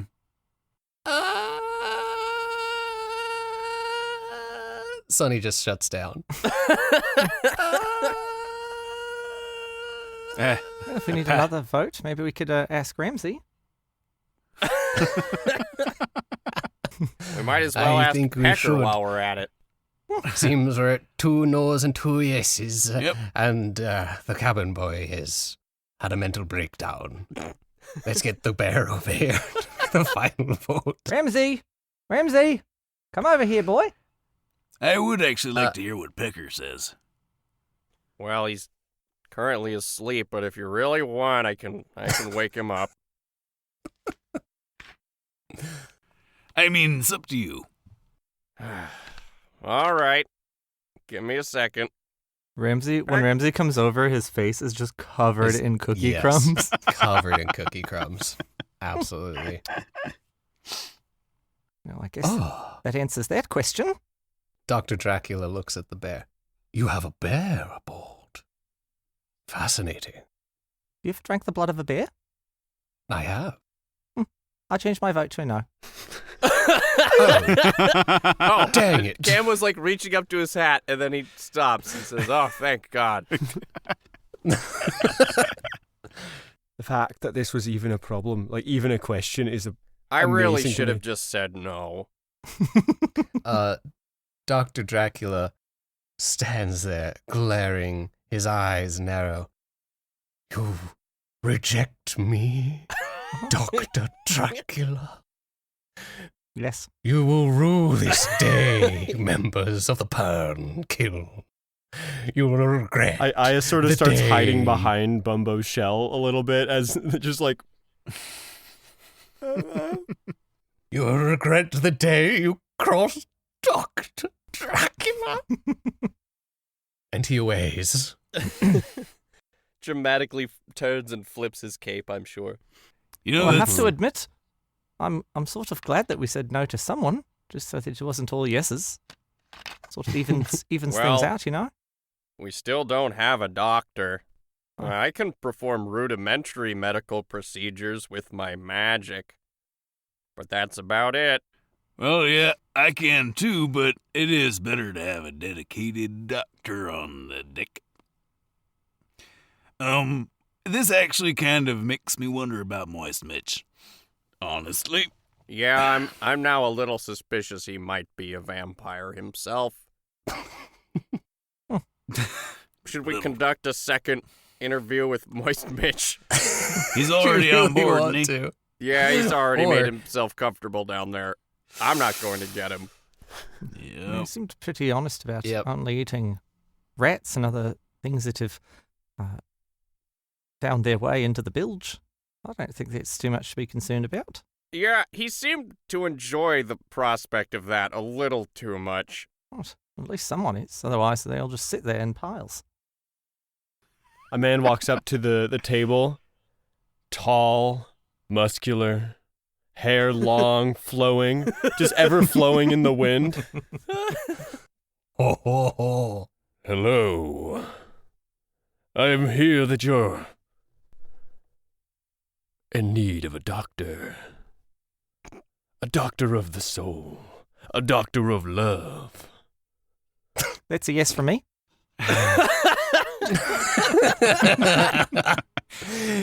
His hair literally Yeah. is just like, he looks like he has a gold, like light is just shining on his hair and it's just flowing wildly. What about, well, those are good, but what about a doctor of medicine? Do you qualify as one of those as well? I will heal anything that you need healed. For I am the great Fabioris. Have I heard of Fabioris? I don't know, have you? Have I? I, Fabioris, am a great cleric, for I have healed many souls in their lives. Can you heal our cabin boy? He seems to have shut down. Yeah, that's a good test, I think. He doesn't even walk. Like, he is walking if you look at his legs, but if you look at his upper torso, it's completely still, as if he's like floating with his arms like behind him. You are healed. And he just like puts his hand on top of Sonny's head. Just cast Lesser Restoration or whatever. Great. Sonny just like, he blinks. I feel like I was in the warm embrace of a tender lover. He hugs, like he grabs Sonny and hugs him. Oh, You, it was something like this. from this moment onward, you are healed. I have a And then question. he like, floats back. What? Yes. Do you have any favorite meals? A meal made with love is the greatest meal anyone can have. Right, yeah, keeping that yes vote. I'm convinced. I am also in need of money. Oh, I'm doubly convinced. Well, I mean, okay. I mean, like, Puts a thumb up. It's like, sure, it was definitely better than Dr. Dracula. it's better than a Yeah, vampire. actually, I have Hero one of the question day! before we proceed, Fabioso. What? Are you a vampire? Flowing hair glows. He walks up to you. I am hurt, for you have deemed me the possibility of something so wretched. I would never consume the blood of others. And then he gives Cam like a really tight hug, and all like just Oh. spikes just into his skin. My God. Cam just freezes up like Sonny did. He's just After a moment, he pulls away, and he's like, "Ow!" You just see like a bunch of thorns, just like with blood running down all of them. I'll be fine. Nobody's ever done that to me before. Isn't it wonderful? It felt so good. It was I magical. want to hug more things now. No, look what you're doing here. Okay, so I'd do like you one think... too, if that's all right. Could I have another hug too? He gives Gordo a hug, but some of the thorns are like still in him, and so they get stabbed into Gordo. Ow. All right. Definitely. It was worth it. But ow. Now look, how about, can you agree to not touch other people without their consent? I will try Sonny raises Try their it. hand. my best. I consent. I also consent. Me too. Yeah, that Ramsey, you consent? what have you done to this crew? Well, that sounds like a yes. On the ship with you. Why, thank you. All right, can we get the next one? Sonny Goblin has taken over the captain's spot. The captain went to get a drink. Sonny Goblin is now sitting in the chair that the captain was sitting in and is wearing the captain's hat. Yes. Hello. My name is Boson. And you see before you a construct made completely out of wood that just seems to be moving on its own with big glowing eyes. And he's like, as you might guess by my name, I am a skilled bosun. I understand that you're looking for one. That is indeed true. We are looking for a bosun to fill the bosun position. Sonny's like reading off a sheet of paper that they've written on. What are your qualifications? I was designed to be a bosun. My name is Boson. I'm very fast and observant. What are your dietary restrictions and concerns? I don't eat. Cam just looks Mr. Lucky, mortified. Yeah. I don't know how to follow up. Those were the only questions I wrote You down. don't have to say anything if you don't have anything. We're just asking questions and see whether or not we like the guy. Okay. Right? Okay. I mean, no food is actually kind of a bonus. It's a plus to me because that way we don't have to requisition any of that. That would be two crew members that don't eat regular food. Very Sonny shut his advantageous. voice It was part of my much. design. I'm sorry. I have to ask, who designed you and decided to make you look like a walking corpse? I am designed to look like a person. You are made of plant parts. I am made of wood. Yes, Yeah. that is accurate. Who did that? Well, that would be my creator. Named? What is their name? Burnbush Grumbo. Yeah, mine's a no. Okay. Would you, Would you like me dear. to perform a task? Watch how fast I can run. And he just bolts down the deck. Runs pretty fucking fast. And then he's back. Impressive, right? Wow. That was fast. Thank you. Mr. Lucky, Aye. I'm really freezing up here. Just Where try did the your captain best. go? You know? He said he wanted to wet his whistle. So he went to get drunk, I think. Aye. Okay. Well, how do you feel about the guy? How do I feel? Aye. Generally indifferent, but Mr. Drythorne seems really upset. Yep. Drythorne doesn't seem to like it at all. Might be kind of a horror for him. I don't want to... Honestly, doesn't sit right with me if someone doesn't eat at all. And I know it's good for the food supply, but sort of weird. At least the Moist Mitch has a certain taste, but he does enjoy food. Yep. I think this is a no. We'll go with a no for today. Sorry. Yeah, maybe if you were made of living plant matter, I'd be a little more comfortable. Okay, Mr. Construct Man. Unfortunately, at this time, the position has not opened to you in particular. Please leave now. You're doing great. Thank you. It He was get- very nice. He gets sad, but you can't really tell from his facial features. He just sort of slumps more and then dejectedly walks off. Oh, before you go, there was one question the captain Yes? required me to ask all of I remembered. Are you strapped for cash? I have no use for money. Okay, go away now. Just then, some sultry saxophone music starts to play. And this like druid-looking woman with green hair and like tons of flowers in her hair, just like blooming. She's maybe a half elf. Hard to say like quite what her ancestry is, but definitely not fully human. And she's got this like green, beautiful gown on, like a day gown.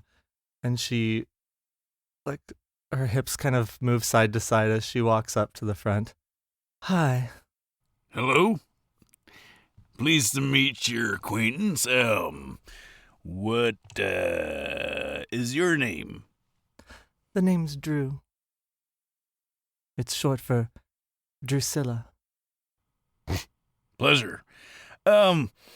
What are you able to offer as far as work in this crew? Oh, and as she says that, she lifts her hand, and a little dove like flies and lands on her finger. Oh, it's okay. I don't need you right now. Oh, sorry about that. Well, Wow. I'm a friend to animals and nature. I don't really know what I would do, but I heard you were looking for crew and thought, why not a little adventure? What position are you seeking to fill on the ship the Purng Kiln? Oh, well, what's left? Well, bosun. The captain wrote down here musician. Seemed really fond of that idea. Oh, Uh, do you need something for that? Uh-oh. And she pulls out a little like yellowed lozenge and gives it to you. Thank you. Bumbo takes it, just as Sonny a little bit, like, as if he's taking insult. I'm sorry, Mr. Gombok. The How about captain just said to ask for a musician as well. I let my little friends do that for me. How about bosun? Do you know Okay. how a ship works? Sure. Have you ever worked on a ship? I've been on many ships. That was avoiding the question. I've never worked on a ship, but I have traveled across the Punwalzi several times on ships. I can't in good conscience bring a person as our bosun if they've never worked on a ship before. But what does a bosun even do? They're in charge of keeping the ship afloat. That Oh. was a very concerning question to ask. Yeah, I could do especially that. applying for a position. Well, here, I have a question. Uh-huh. Are you familiar with plant anatomy? Oh, of course. Plants are my first love. That's gonna be a yes from me. Do you have any dietary concerns or restrictions? No, my little bird friends bring me my own food. I mostly eat seeds and nuts, that sort of thing. Okay. Well, that's fine. I suppose. You know what a great test would be of your skill with animals is I could have you meet my bird. Oh, All I'd right. love that. Okay. Cam just takes his hand and starts shaking his sombrero a little bit. Okay, Pecker. There's a nice lady here to rock, Paro farty squib, rock, and Pecker just starts. Aye. pecking at Cam's head. Ah! Oh, dear. Ah! No, Pecker! Be nice! Be nice! Ah! Then Pecker will kind of like flap onto the front of Cam's hat, like look sideways at Drew. Saggy titted landlubber. No, Pecker, no. Oh, that is a very vulgar bird. Oh my. Well, she like starts to fan her face. Oh. Miss Drew, Mm-hmm. I have one important question the captain told me to ask Mm-hmm. certain people. Okay. Are you single? I have never married, nor found the one. The captain would tell me to say yes. Oh. Cam is Thank being him. pecked on the head still, but like he's run away now. Off in the distance, you hear him go, "Mine's still a yes." I can't in good conscience bring her on. Mine, I'm a no. Right. Well, okay. So, with the makeup of our ship, basically the role you'd be filling is going around making sure that all the crew know what they're doing and have the ability to do what they're doing. And you're making sure that the carpenter, as well as me and the first mate, know of any issues that need taken care of. Oh, so intercrew communication? Pretty much planning and just I could just do that. keeping the I've line. managed an of- entire forest before. What? Mm-hmm. That? I don't know, but it feels like those skills could be somewhat similar. What does managing a forest entail? Oh, well, you have to make sure that there's enough food to go around for all the little creatures. To make sure that everything has found their niche and that nothing is overdoing anything. It requires a lot of communication between the birds and the brown squirrels and the tree squirrels and the boars and other animals on the ground and the plants. And everyone has to be in harmony, and that's basically what I'm really good at. I lean into Ivan. I'm like, I know, I get it, but we got some slim pickings. They seem like they could be transferable skills. You know, you learn most of it on the job, right? I mean, right, look, I'm willing to try and let this go by, but I'm gonna need you to basically shadow her for a while. Fair. All right, it's gonna be a yes from me. Oh, wonderful.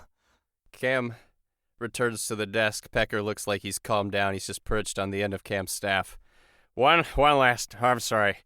One last test. And Cam produces he reaches into the little satchel he's wearing and takes out a small seed.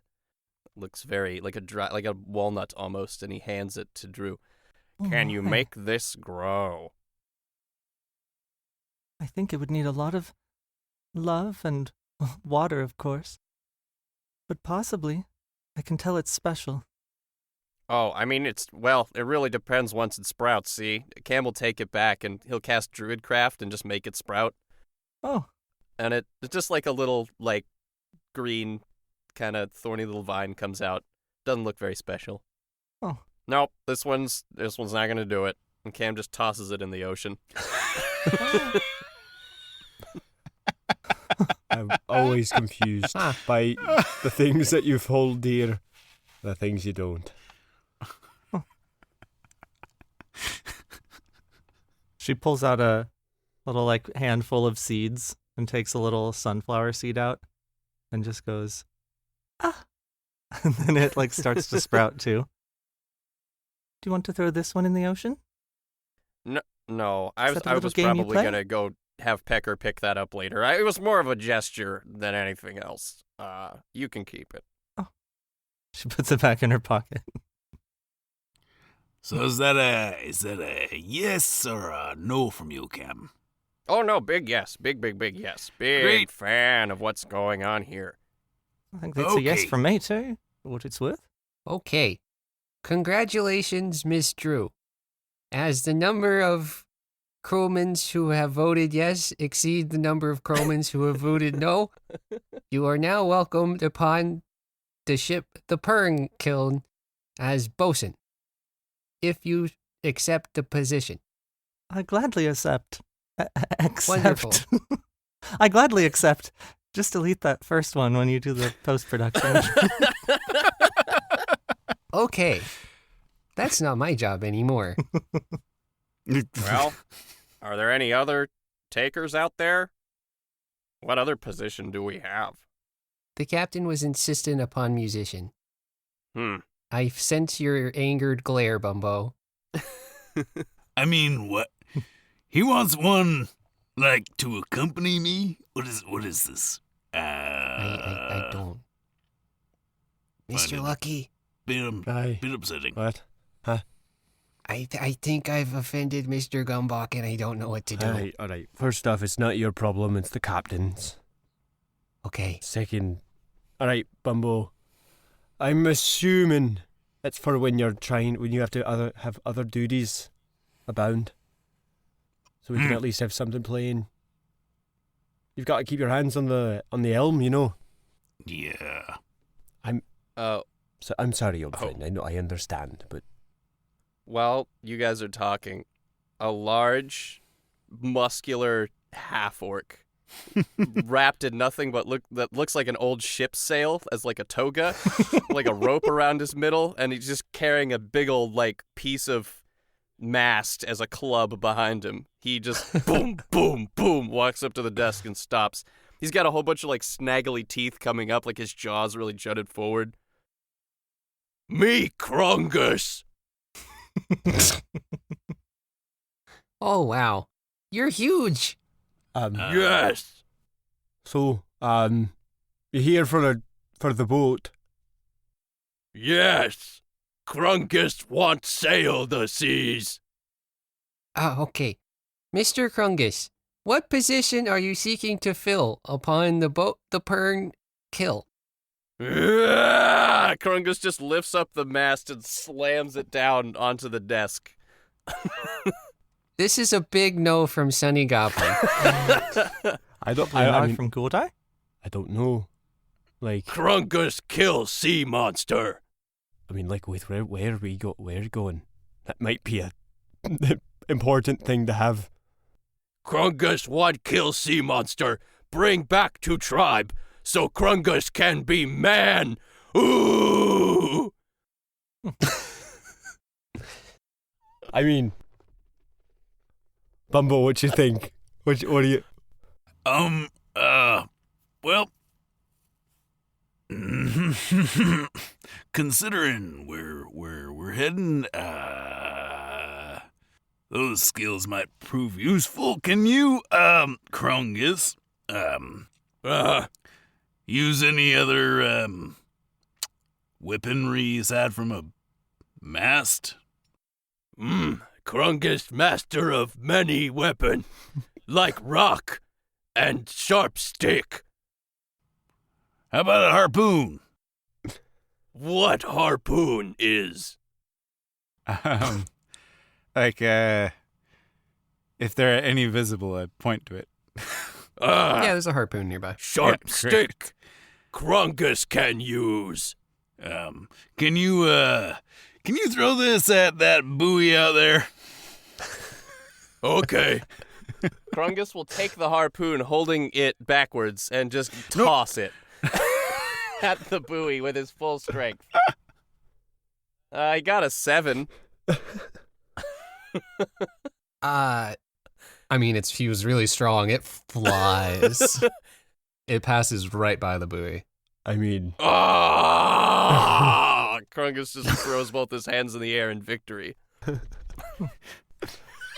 Do you have any dietary restrictions or concerns? Krungus eat anything. How would you rate your appetite on a scale of 1 to 10? 1 being you mostly eat handfuls of seeds per day, and 10 being you eat the amount of food that a bear might eat. He just puts up his hands really wide.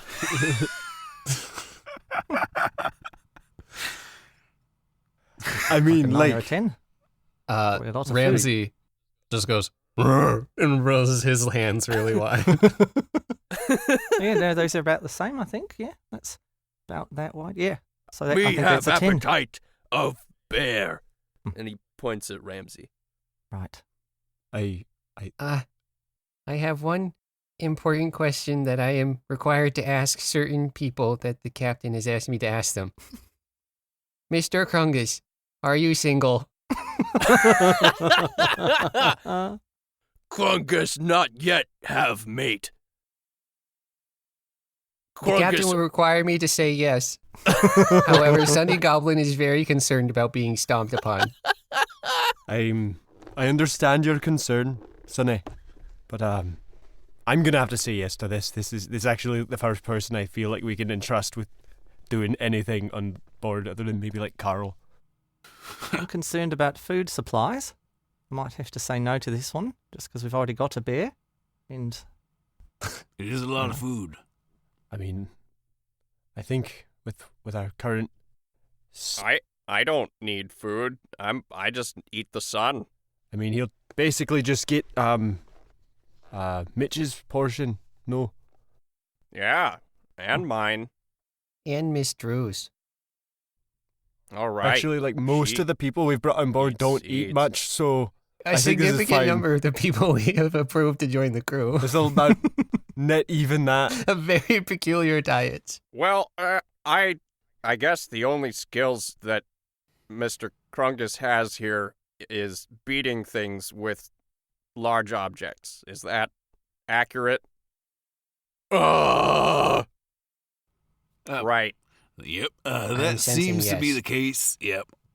Are Well- you a good hunter? Krungus, known to fight large animals all by himself. Well, what about catching fish or, sea animals? Krungus just walks over to the edge of the dock, kind of crouches over the water, stays there a second, and then rolls a nat 20. Oh my god. He just, I guess his hand just like juts into the water and he rips out a giant fish. It's a shark. He just pulls out a shark. I mean, guys, like that's a yes. Yeah, that's a so yes I've changed for my me. vote to a yes. Could use more fish on board. I feel Krungus like he turns could with the shark. provide his own sustenance with. You want? All that, yes. I'll take that. Yeah, take that to the galley. I'll show you the way. No. And Krungus will walk poof, poof, poof, loudly. On the I don't gang. think Krungus can fit below decks. No. We'll take that from here. I mean, Gordo Oh, barely dear. can fit, right? Yeah. Oh, I wrote somewhere earlier that the galley is the only place that is like large enough for him to fit because of it needed ventilation. Mm. Sure. So it's pretty much the only place he actually stays besides makes sense. above deck. That makes sense. All right, so we'll get him on as a deckhand And fisherman. and fisherman. Yeah. Yeah, he can Mhm. definitely carry heavy stuff that none of us want to. And as potential romantic interest for the captain. I am in like leans into Sonny. Just, what did the captain say to you?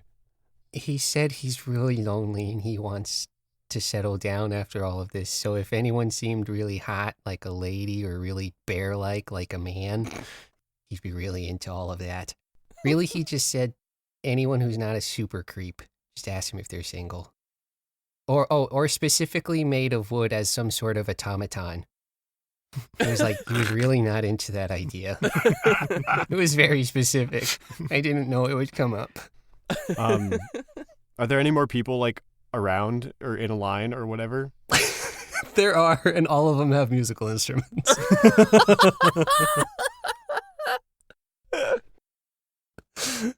All right, everybody, they all have musical instruments. Mm. This guy walks up with a coconut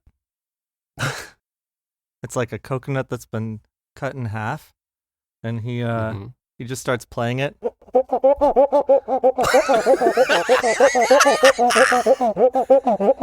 Hey! You want some more of that? Is that the only thing you play? Oh, yep, but it's the only thing I need to play. Is that the only I'm sound talking it like makes? Bumbo. Yeah, you are a turtle, sir.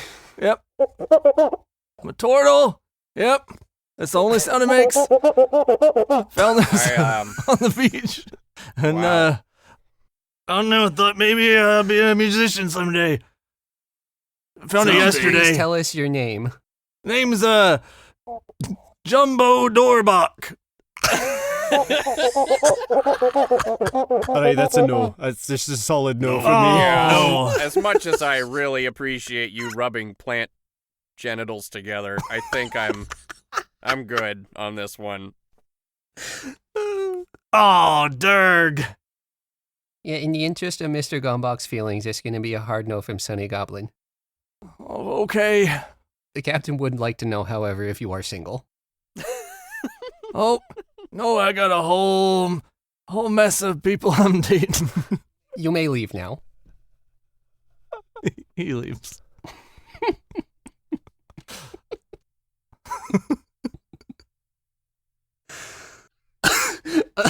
The next one, another person comes up. Another turtle. They got big hands. They start slapping their thighs. And they're like, I'm Combo Bumbog. I'm here to fly for musician. Get out! Wow. A lot of musical turtles out here Just throw a today. donut at him. Get out of here! Oh, donut. Are There it you is. single?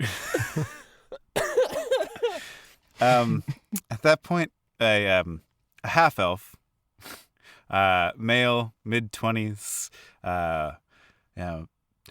good looking, in red leathers. It comes up with a lute, and he starts tuning it and humming to himself. And instead of like waiting for any questions, he just starts to play, Oh. and a string snaps. It's going to be a no from me. Unfortunately, that is going to be a no. I just gotta say no. Happens, kid. Move along. Goodbye. The next person comes up. They are a dark cloaked figure, and they swoop in. They've got a cape covering their face. They pull it away. It is clearly Dr. Dracula, but he's got a mustache on his face. I understand you are searching for a musician. I'll roll insight. Yeah, Apparently, yes. That is, Nope, I rolled a 9. Not very good. I rolled a You 10. got no idea. All right. Well, what instrument do you play, Mr. You're I am Doctor. I am musician Dracula. Oh, wait a minute. Yes. I think we might have just Pulls his interviewed mustache. a family member of yours. Ah, you mean my good cousin, Dr. Dracula. Oh, yes, the very one. We're here to tell him Yes. no because he drank blood, and we were afraid that we'd be have our own blood drank. You don't drink blood, do you? No. Inside check. Okay. Definitely not. I rolled a 4. I mean, he does. He His says like he cape doesn't. is emerged a bit, and you see blood bags hanging down. It's like, no, certainly not. so you didn't. Would you perhaps care to know what instrument I play? Yeah, I was about to ask. Wow. I would like to know, and then I have a follow-up question I am required to ask. I play the xylophone. Hey, Ding, ding, ding, ding, ding, ding, ding, ding, ding, ding. I have to go with no for that one. I Uh, All right. It's gonna be a no. It's gonna be a no. you're not a. Are you a vampire? No. Okay. I'm a tentative yes, but I just feel like the xylophone is a kind of a, I don't know, like it's just one of those small ones, the portable ones, right? Yes. Yeah, maybe if it were like a full-sized kind of deal, I'd be more excited, but no, I'm not feeling it. Yeah, I'd be more inclined if you were a vibes player. Yep. Unfortunately, Mr. Musician Dracula, this is a no. But out of curiosity, I would like to know, are you single? I am a bachelor, but I have many prospects. Well, it's still a no, so please leave. All right, Sonny. Oh, Sonny. Yes? I know the captain said we need a musician, but really, we already got Bumbo, and also that would explain why we don't have music for most of the time during our sessions. This does track. As you all are thinking this in the background. rue the day, you detective musician Dracula.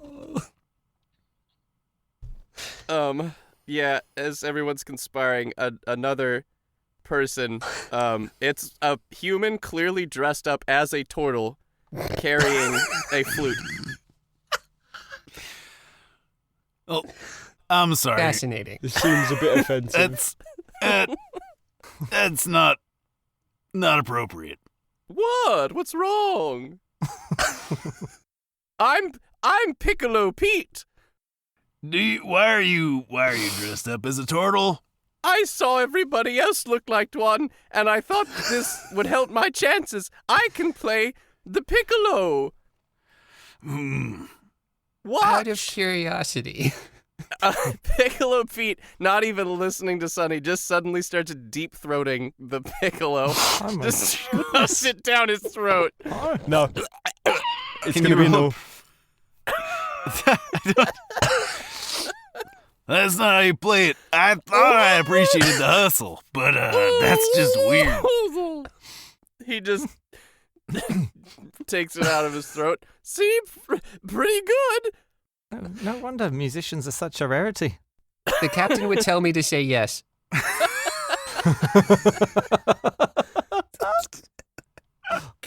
Cam just waves his hand. No, get him out of here. All right, It's a no from me. unfortunately, You Mr. Piccolo rule the Pete. day. Wait a minute. Is that Dracula? Where did he get that shell, though? Sonny stands up on the chair and raises their voice. Could anyone who is applying for the position of musician who is a turtle or a person dressed as a turtle please raise their hands and leave? A lot of people raise their hands and leave.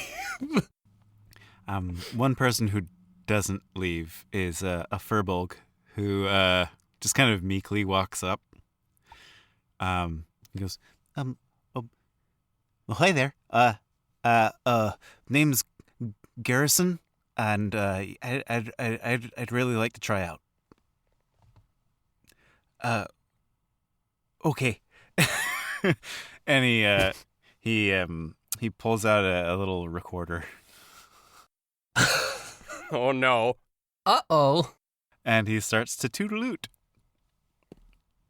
Holy shit. He rolls a 23 for performance. And I'm curious what arbitrary proficiency skill you gave to him. Yeah, I gave Above a him 20 with I that. gave him a +4. Great. Oh. Fantastic. That is perhaps the most beautiful tune I've ever heard played on a recorder. One of the most offensive musical instruments to my ears. Well, I can play a number of different instruments, but this one is my longest, most practiced one. Are you single? Technically, yes. That sounds Sonny. complicated. I Yeah, feel it like sounds you like just, there's some backstory there. Like, what's the criteria now? I think you're just asking everybody at this point. The criteria, the vibe I got was just literally anyone. Do we really need a musician, though? I mean, Bumbo, do you want to perhaps audition for the role of musician too? Because I know that you've already got a role, but maybe you want to interview for this. Excuse me? I'm already the shantyman. Right. It already works out most of the time. If we want support, I guess I'll be fine with it. What? Actually, this is just Hayden asking. What instrument does Bumbo play? He plays concertina and and he sings. Is he good? Yes. I think Bumbo is a bard. Bumbo is a bard. Got it. Yeah, I mean, I don't know how well the recorder and concertina pair together either. Oh, I play a number of instruments. Garrison again. Hi. I can. What do you think? I can play violin and viol as well. Look, those go well. Those are kid, pretty traditional. Look, are you ready to die? No. Why? That doesn't seem like it. I'm just asking for your own safety. This boat is headed for treacherous waters. It is? I actually wasn't told the plan. That's where we're going? Ayamun just gives like a sharp look over to just a very sharp look over at Cam. Cam? You know, thinking on it, I'm not sure I was told either. But I just like pat Sonny on the back a little too hard. Ow. Look, kid, I'm just looking out for you. Just make sure this is what you want to do. Do you have any other applicable skills to being on a ship? Honestly, no. I have nowhere to go. And hold on. Are you familiar with plant anatomy? Oh, I'm really good with plants. Oh, you can like water them and stuff? Yeah, I mean, until it burnt down, I had a very nice garden. Suspicious. Back up. What? Why did it burn down? My house got raided, and yeah, that's why I have nowhere to go.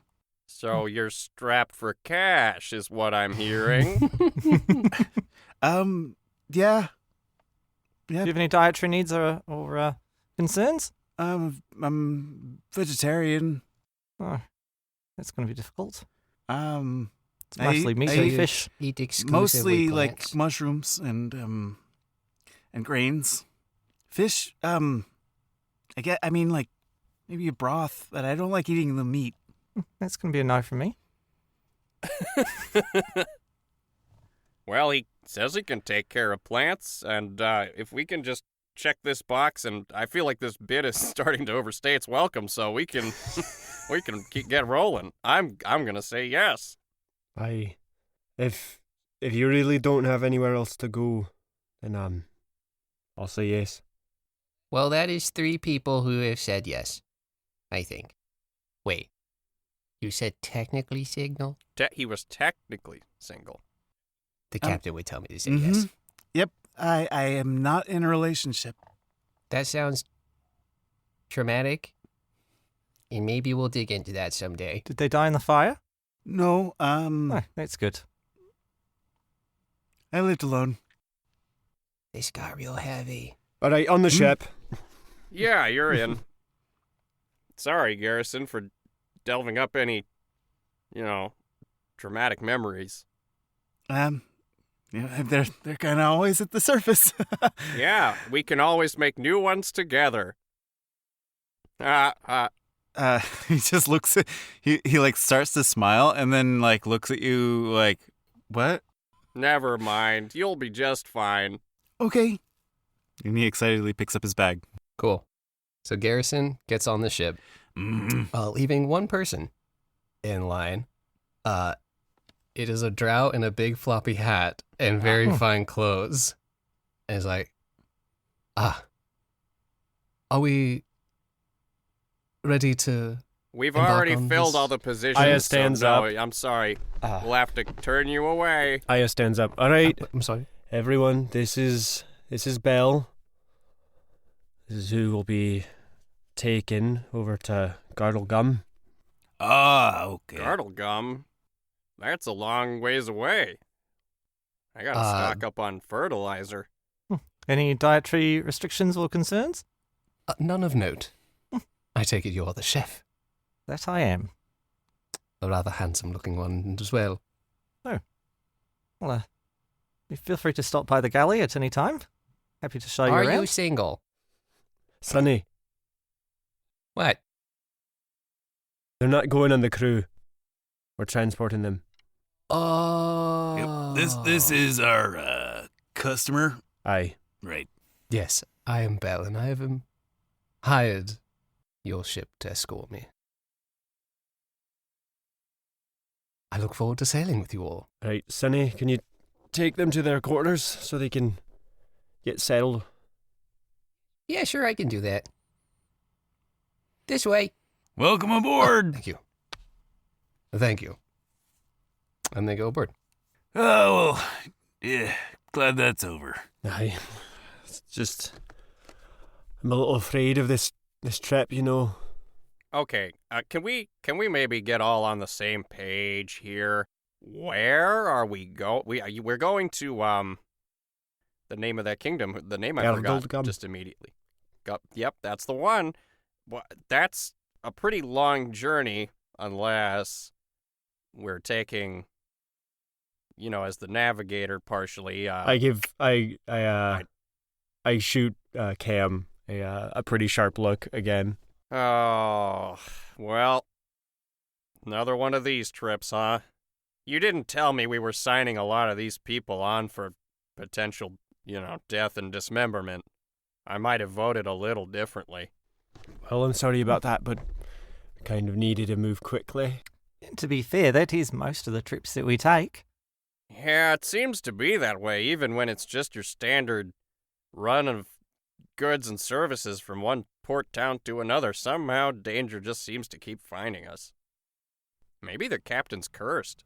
Well, that is a rumor that's going around. Probably why we didn't have more people interviewing. And a lot of them It's a rumor I'm quite sick of, to be frank. Captain. Captain. The captain arrives. He's got a tankard in his hand.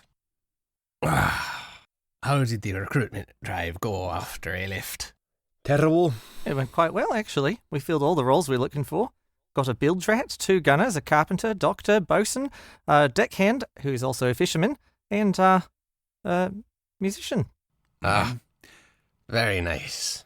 And many of them were single. Many of them don't eat. Even better. What are we talking about? Well, Gordo. Sorry. My chest died there for a second. Alright, Gordo. Do you have the requisitions you need for the galley? I do. I've got the shipments that came in this morning. I did get those extra crates of shrimp, so going to have those probably for a couple of days. Probably get stocked up on a big couple pots of gumbo. So you're going to get sick of it, but eventually we'll run out and we'll need to get some sharks or other things. But we've got a fisherman for that now, so I'm feeling good. Right. Then, Captain, looks like we're about ready to sail. Fantastic. If we have everything we need, all the personnel, the provisions, etc., then I say we embark. All right. Do Well- we have the client? Important point. Aye, they're on board. Fantastic. Let's go. Mm-hmm. All right. Everyone board the ship, all hands. A flurry of activity begins. Everything is loaded on. All the people get in their positions. And the Purng Kiln embarks. All right. So the Purng Kiln has set sail. The first few days are really uneventful. Everybody works surprisingly well together. There are some hiccups. Moist Mitch is really, really weird, and people start avoiding like the bilge because they're it's a little weird. But pretty smooth sailing. And as the night of the the night of the third day approaches, there's a tension that settles in the crew as the ship has at last passed into the waters of the Juisku. The legends, the myths, the horror stories all play in everyone's minds as the Purng Kiln sails and night settles in. I assume, Cam, as you are the lookout, Yep. you are in your crow's nest. Mm-hmm. I'm actually, how Cam looks out is he has Pecker, as Pecker is his familiar, essentially gives over his senses to Pecker and flies around the ship's perimeter looking for stuff through Pecker's eyes. Sure, very good. Cam's just vegged out in the crow's nest because he loses, he's blind and deaf while that happens. Of course. Cam is in the crow's nest. Bumbo, what are you doing? What time of night is it? It is, like, it's dark, Mhm. but probably like 7 or 8. Okay. Yeah, I would still be at the helm. Okay. Maybe like singing into a little megaphone that's right on top of it that can go out to the crew to help. That's nice. Yeah, spread the sound. Gordo, how about you? I think I've probably served dinner already, and so me and Ramsey are in the kitchen just washing the dishes and restocking the pots and all that stuff. Yeah, probably humming a little tune. Washing dishes with my best friend. What about you, Ayamun? How are you spending your night? I would have been downstairs with all of the like boxes, equipment, and things, sort of making sure it's all in place. And once I finish that, I'll probably go check on our passenger. Sure. You go to their room. The door is open at the moment, and you hear Sonny Goblin doing some work in there. Knock on the open door. Is Bell in here? Oh, no. They went up to the deck. What? I'm just changing your sheets. They told me to change it, like, every night for them. Yes. I'm like, okay, that's fine. I like doing work, but, you know, that's particular. Aye, it's kind of strange. Well, you keep on it. Okay. All right, then I'll head up to the deck trying to find Bell. Sure. You head up the deck, and you find them at the bow of the ship. They are resting on their knees, sort of bent over, almost like they're praying. On the bow of the ship? Yeah, just at the bow of the ship. They're not like on the mast Yeah, but they're or with the figurehead or anything. They're just at the front of the ship. praying to some god, I see. You speak to them, and they don't respond at first. They're talking to themselves under their breath. I With was gonna say Aya takes a moment to check the surrounding waters, just because he's scared of everything. Sure, you can make a perception check. And Cam, you can as well. Oh, I already did. I rolled a 26 total. I only 26. rolled a 10, so It's really dark. You don't see anything in particular. In fact, it seems like a fog is starting to gather around the ship. I will, I probably have some kind of like bell or something that I can ring to signal certain things happening. I'll ring the fog chime. Sure. Yeah, you ring the fog chime. It's a suitably spooky chime sound. Ding! Don't you have like a weather sense thing? Yeah, that's right. I have Druidcraft can predict the weather for the next 24 hours, but I probably do that like every morning just to check, or like once every few hours. Okay. I guess I'll do it now. Sure. I'll stop warging through Pecker and take a moment to check what's happening. Sure. With your 10, Ayamun, you don't see anything like too noticeable. But you do hear like a few of the words Bell is speaking to themselves. You hear flip-flop, swap, then something.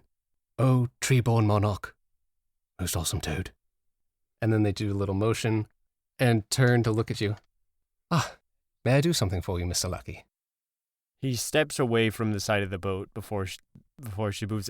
She, I realize? Bell is a he. Before he moves any I believe. closer, they move any closer to any closer to me. Sort of step near the mast. The main mast. Sort of like leaning on the mast a little bit. What you doing up here? Just taking in the night air, offering a little prayer for our good safety and journey going forward. We have crossed into the Juisku after all. No flaws with our naming system at all. Not at all. Scientifically perfect naming system. Yep, perfect. You remember every time how things are pronounced. Mm-hmm. It's because they're spelled logically. Look, now that we're on the waters, I just thought I'd ask, second time at least. Do you, is there anything we should be watching out for other than the normal, things of the Juisku? We're in the waters of the Juisku. Nothing is normal here, my friend. Inside And I check. do believe I said, don't ask. All right. Well, my insight on the nothing is normal is a 24. I mean, he said that real creepy like. Yeah. And yeah, nothing is normal in the Juisku. He might have some experience on the Juisku. You're getting the sense. Sort of narrow my eyes a little bit. All right, I won't ask. I did agree to that. Thank you. It's just finger at the ring again. Sure. In the background, at the stern of the ship, is Krung, Krungus? the big man, because he cannot fit below. But Cam, you did a Druidcraft. Yes, to predict the weather. I think it's just for the next 24 hours is what it is Next specifically. 24 hours. What does that look like? Let me tell you. It's just whatever, like a miniaturized version of what the weather looks like. Okay, so you perform your little Druidcraft, and the miniaturized weather pattern in your hand. It's windy, it's very cloudy, the rain starts to fall, and then you feel it get worse and worse and worse to the point where it just suddenly explodes and air blows right past you. Oh. There's a storm coming. Uh-oh. I start ringing the storm bell, which is a much more frantic version of the fog bell. Well, shat. Ding, ding, ding, ding, ding, ding, ding. Shat, all hands on deck. Bring the sails down. Excellent. The activity begins. People start rushing to and fro to prepare for the coming storm. And the storm comes fast. The winds start to howl. Rain starts to fall in heavy sheets, obscuring vision. The waves are high and dangerous, chaotic.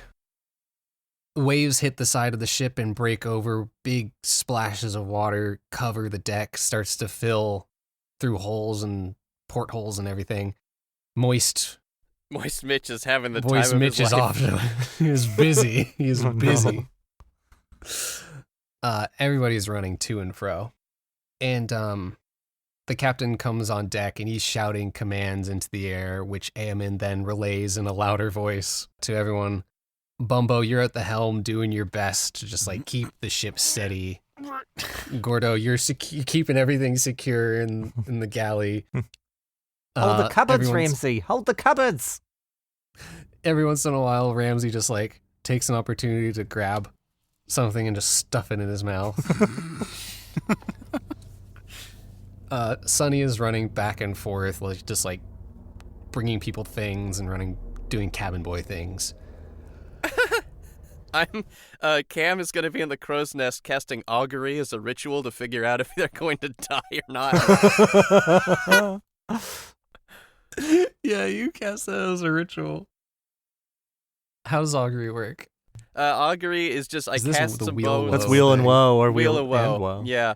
The specific course of action that I'm asking about is navigating the storm. How's that going to go for us? Sure. And what does this look like? How do you performing a ritual augury look?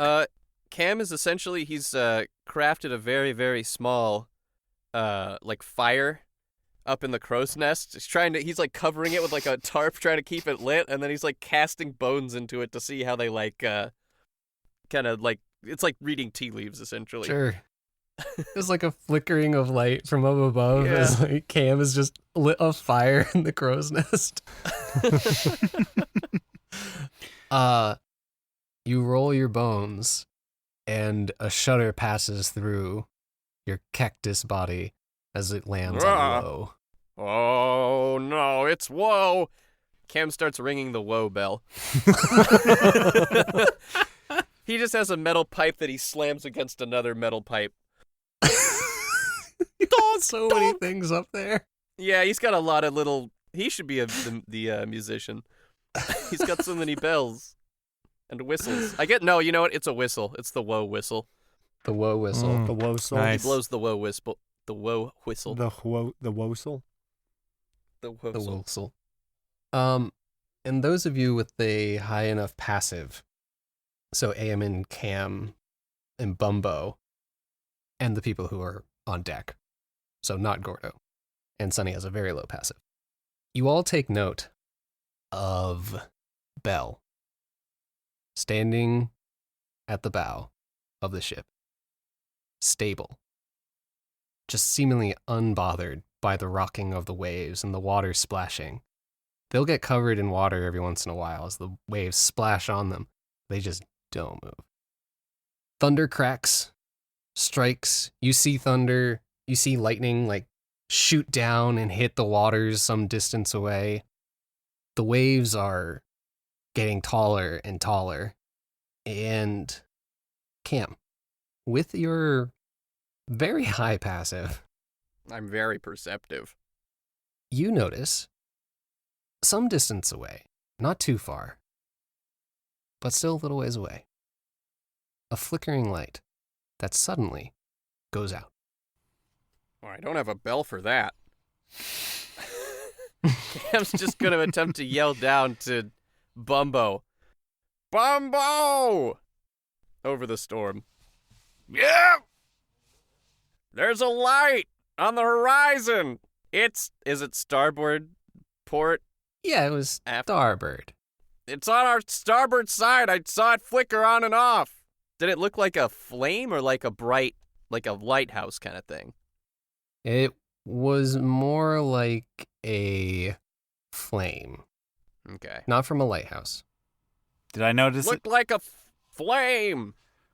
if Bumbo looks, does he see anything or is it gone? You can make a perception check. Yeah. Perception. While you're making that roll, everyone starts to feel the winds start to whip up. They're pushing. Let's say you guys are going east and starboard is would be south in that case. Mm-hmm. Mm-hmm. The winds start to whip up in a northerly direction. From the south. Like the wind is blowing to From the the south. north or from the north? To the north. Okay. It's like from the place where the flame was. Mm-hmm. Okay. I rolled an 18 perception. Oh, I'm sorry. You have disadvantage from the weather. Well, then, no. With disadvantage, it's 9. The rain's just splashing in your face. Lightning cracks and it blinds you for a second. I don't see anything! Are you sure? It's too hard to see! Well, let me give it another crack. All right, I'm gonna cast guidance on myself. And then I guess, how long does guidance last? Is it a minute? A minute. One action. It's just one concentration up to a minute. Okay, perfect. So then, after I cast guidance, I'm going to. No, I can't do this because I know that Pecker's not gonna die if I do this. I will warg into Pecker's eyes and basically have Pecker fly toward where the flame was, and then make a perception check. Sure, yeah. And Pecker has advantage on checks that rely on sight, so that would cancel out, I assume. That will cancel it out. Perfect. Hell yeah, Pecker. Don't Yeah, let me bird. down. Do it. Okay, Pecker rolled a 9 plus my perception plus 4 on the guidance. That's pretty good. 21. Damn. All right. Yowza. Pecker flies in that direction, Mm-hmm. fighting the wind. But Pecker sees, flapping at the top of a mast, a flag. A black Ooh. flag with a skull on it. Skull of a Oh. bird. Do I know what that means? I'm not going to require a check on this. This is a very well-known pirate flag. That is the flag of the dread pirate Mm. Kagarqua! Kagarqua is an Aarakocra. Oh, man. Well, I'm gonna call Pecker back, stop looking through his eyes, and break out the Kagarqua bell. It's just Yeah. a gong. Boom. I know you guys have never heard that one. It's Kagarqua's flag. The Pirates! flag of Kagarqua. Sonny's just like, The dread pirate Kagarqua. Kagarqua? Oh. Right. Where are they? To the south, our starboard side. All right. Bumbo! Hard to port! Aye! And I crank on the steering wheel. Sure. You start cranking on it to turn to outrun the pirates, I would assume. As you turn, a wave rises and crests and falls. And over the ridge of that wave, coming on you guys so fast, is the ship. With the gong rung echoing as it did, they give up all sense of stealth. Lights start popping up on to Kagarqua's ship, and you see pirates, cutlasses and pistols and whatever, just ready to. They're arrin and yarrin, ready to come for you. Yo hoin. Yo hoin, Bottle of rummin'. bottle of rummin'. Is it like dark out right now? Yes, it is nighttime. Got it, yeah. It has also got the storm going, so it's like Yeah. Probably brief flashes of lightning you can see. Probably looks really cool.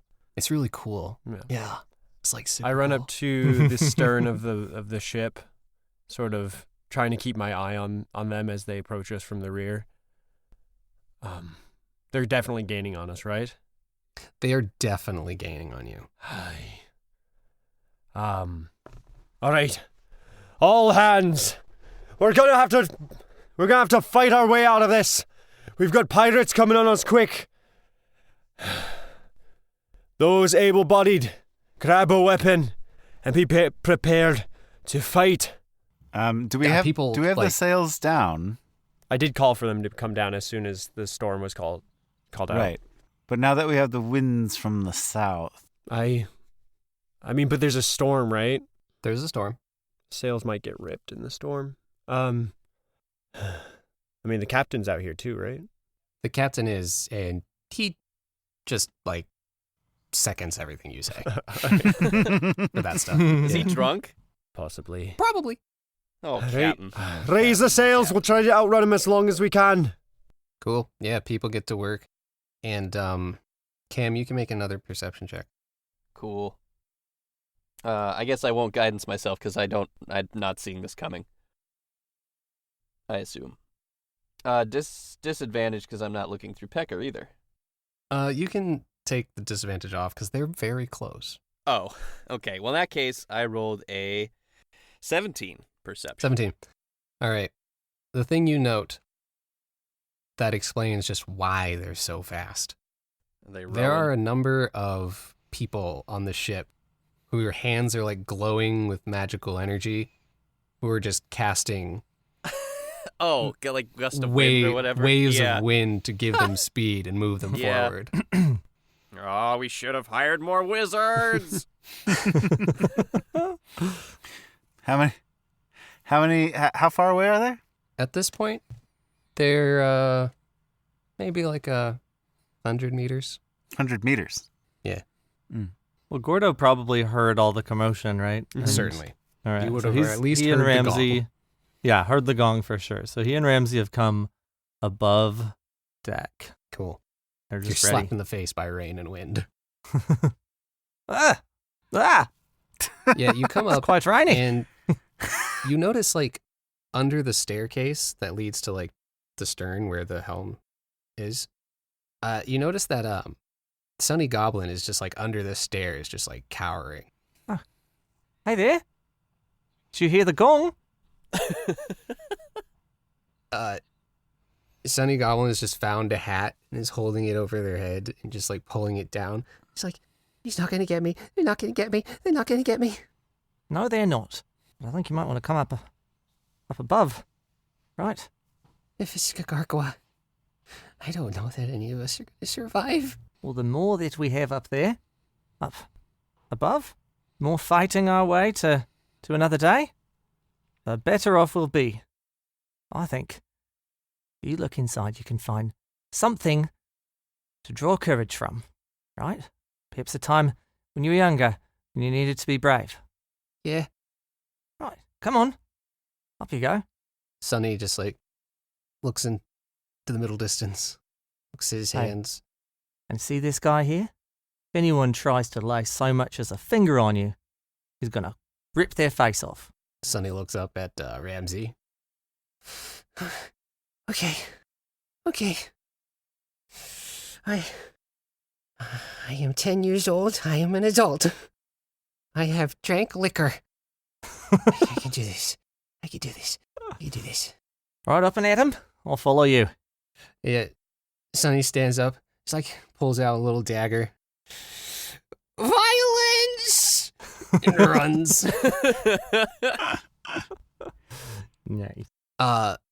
Despite your best efforts, Kagarkwa's ship becomes level with yours.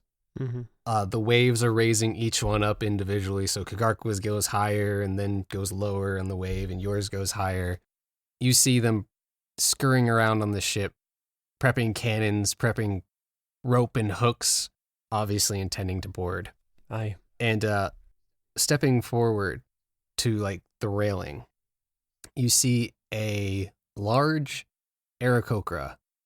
Lightning strikes and reveals him in his entirety. He's very vulture-like a bare neck, long beak, pointy, crooked beak. Does he have an eye patch? Huh? Does he have an eye patch? He absolutely He's has. gotta. He's got an eye patch. Does he have a peg talon? He's got a peg leg and he's got a hook wing. Oh my!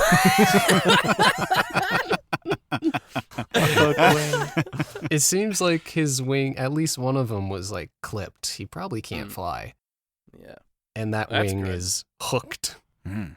I think Nice. Aarakocra have arms, but They his do. arms are his wings. Yeah, Kenku, I think their arms are wings, but you know. But I yeah, approve. Kagarkwa gets to the rail of the ship, puts his hooked wing on it, and just like calls out, "Prepare to be burdened by Kagarkwa! Ye That's- took That's what he What sounds like. did not belong to ye and belong to me. And I will have it back. Oh, if Drew is your wife, you can have her. I wasn't that interested, man. Aya immediately stares daggers through Bell if he can see them. Bell turns to look at you and just meets your eyes, and like no emotion passes over his face. Looks back at Kagarkwa and pulls out his rapier. Bard! In the name of Kakarkwa! Gordo turns to Sonny and is like, wonder if he'll feel really silly once he realizes he's chosen the wrong ship. We haven't taken anything of his. This will probably all be over with. Just a little misunderstanding. Yep. And so begins the battle. In the Oh, interest boy. of time, we're not going to do a full combat here.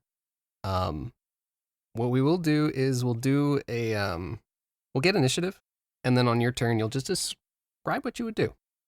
And we'll just very like narrative story. That sounds great to me. Mm-hmm. Mm-hmm. Oh my god. Very slow. I'm a swashbuckler rogue.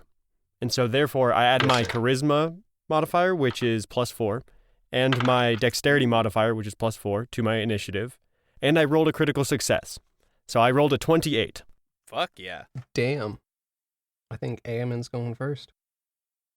Cam, what did you get? I got a 8. 8 for Cam. Okay. Bumbo? That is 12. 12 for Bumbo. Gordo? 17. 17. Very good. And Sonny got a 5 or something. I don't know. I didn't do the math. You rolled a 3. Ayamun, you are first. The crew of Kagarkwa's ship have flung ropes, and the hooks are attaching to the rail of the Purng Kiln.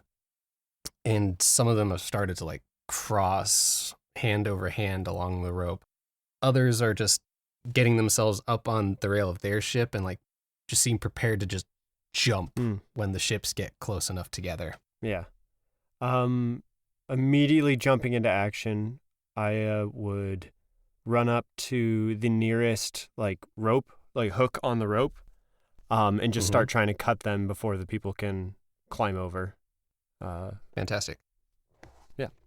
And as soon as someone shows up, fight them. Absolutely. Yeah, so you run, you just start chopping away at ropes. Some of them they're all very thick to prevent this sort of thing. But yeah, you cut through one, cut through another one. Some of the Kagarkwa's crew that are going hand over hand, just either fall or hold on as it falls backwards into the water and hits the side of Kagarkwa's ship. But a couple had made it close enough that they just swung and jumped and grabbed hold as they could to the side of the ship. Some of them bounce off and fall into the water, but some of them grab hold and start pulling themselves up. Kagarkwa is next, and Kagarkwa puts their peg talon up on the banister, the rail, and as the wave carries the ships up and near each other, just leaps into the air, flaps their one good wing, and lands on the deck of the Purng Kiln, saber drawn and hooked wing at the ready. The captain, who sort of came out of their drunken stupor over the course of all of the events once the Kagarkwa gong rang, immediately draws their cutlass and runs up to Kagarkwa screaming, "Havat ye, Kagarkwa! Captain to captain!" Oh no. And they start sword fighting. But Gordo, you're up. Nice. So Gordo and Ramsey fight together. They fight with coordination. So basically they wait for some people to get on to the ship, to the Purng Kiln. And once they do, it's all fists and grappling and punches. They've got sort of a special move they like to do where one of the two, doesn't matter which, grabs the arms of one of them and the other one just punches him, socks him. Ramsey's definitely with his claws just trying to bear into probably the first couple people that land on the ship. Yeah, for sure. It's violent. Ramsey's a bear, you're an accomplished fighter. Basically a bear. Blood sprays, dudes fall to the ground. And this is also the only time that his very friendly demeanor just turns to total rage, and he's his fangs. Sure. He really looks like a bugbear now. His fangs are for sure. snarling. He's spitting as he talks. Yeah, for sure. More pirates just continue to land on the ship. More ropes just keep grappling a hold.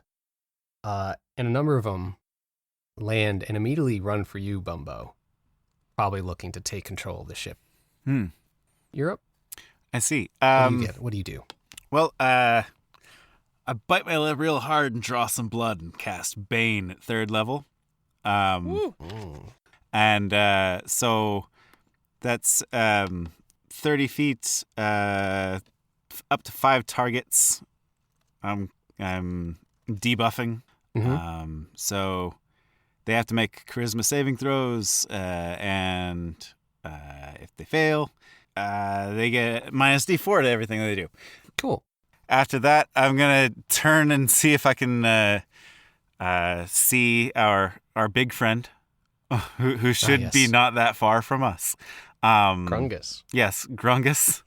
And I'm gonna bonus action a little bit of bardic inspiration, and just like improv a song about the Grungus's might and his will to fight, and he should jump in and bash and bite. Whoa. Beautiful. Nice. Yeah. We'll have some of the crew go now. Yep. Grungus just goes. He grabs a pointy stick and he puts it to use. At first, it's just like a bat. He just lines up and swings, and just a couple pirates go flying. The harpoon just like snaps from the force. But with the pointy end still in his hand, he just takes it and just like shoves it into another dude, skewers a couple of pirates. Nice. Other crew members do other things. In the bilge, Moist Mitch is just eating rats like crazy. Fabioso. He's up to 2 buckets was his now. name? Mm-hmm. Fabioris. Fabioris. He's running to and fro, just the water, the rain, just like beautifully trailing down his body. flinging his hair back his and hair forth. whipping in the wind. And he starts being a doctor, giving hugs. Healing hugs. And so on. But Cam. All right, well, Cam is going to climb down the rigging and secure himself in there so that he's less than 120 feet away from all the pirates swinging onto the ship. And then he's going to flip his quarterstaff around like a sniper rifle and start shooting scorching rays at the ropes as they swing across. Nice. And if anybody Hell gets yeah. too close to Bumbo, I'm probably going to pivot and start shooting at them. Nice. And Pecker is just flapping his wings violently, squawking. Rock! Salty landlubbers! Rock! Fantastic. Yeah, you're doing crazy work. You shoot a bunch of ropes just square on. They just incinerate and dudes just fall into the waves. And you shoot some guys who are going up on Bumbo. Sonny is at the very bottom of the queue here. And Sonny does their very best to stick by Gordo and Ramsey.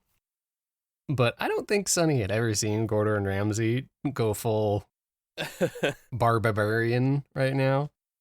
And so they're just keeping their distance, but they got their dagger in their hand. And they're like, violence!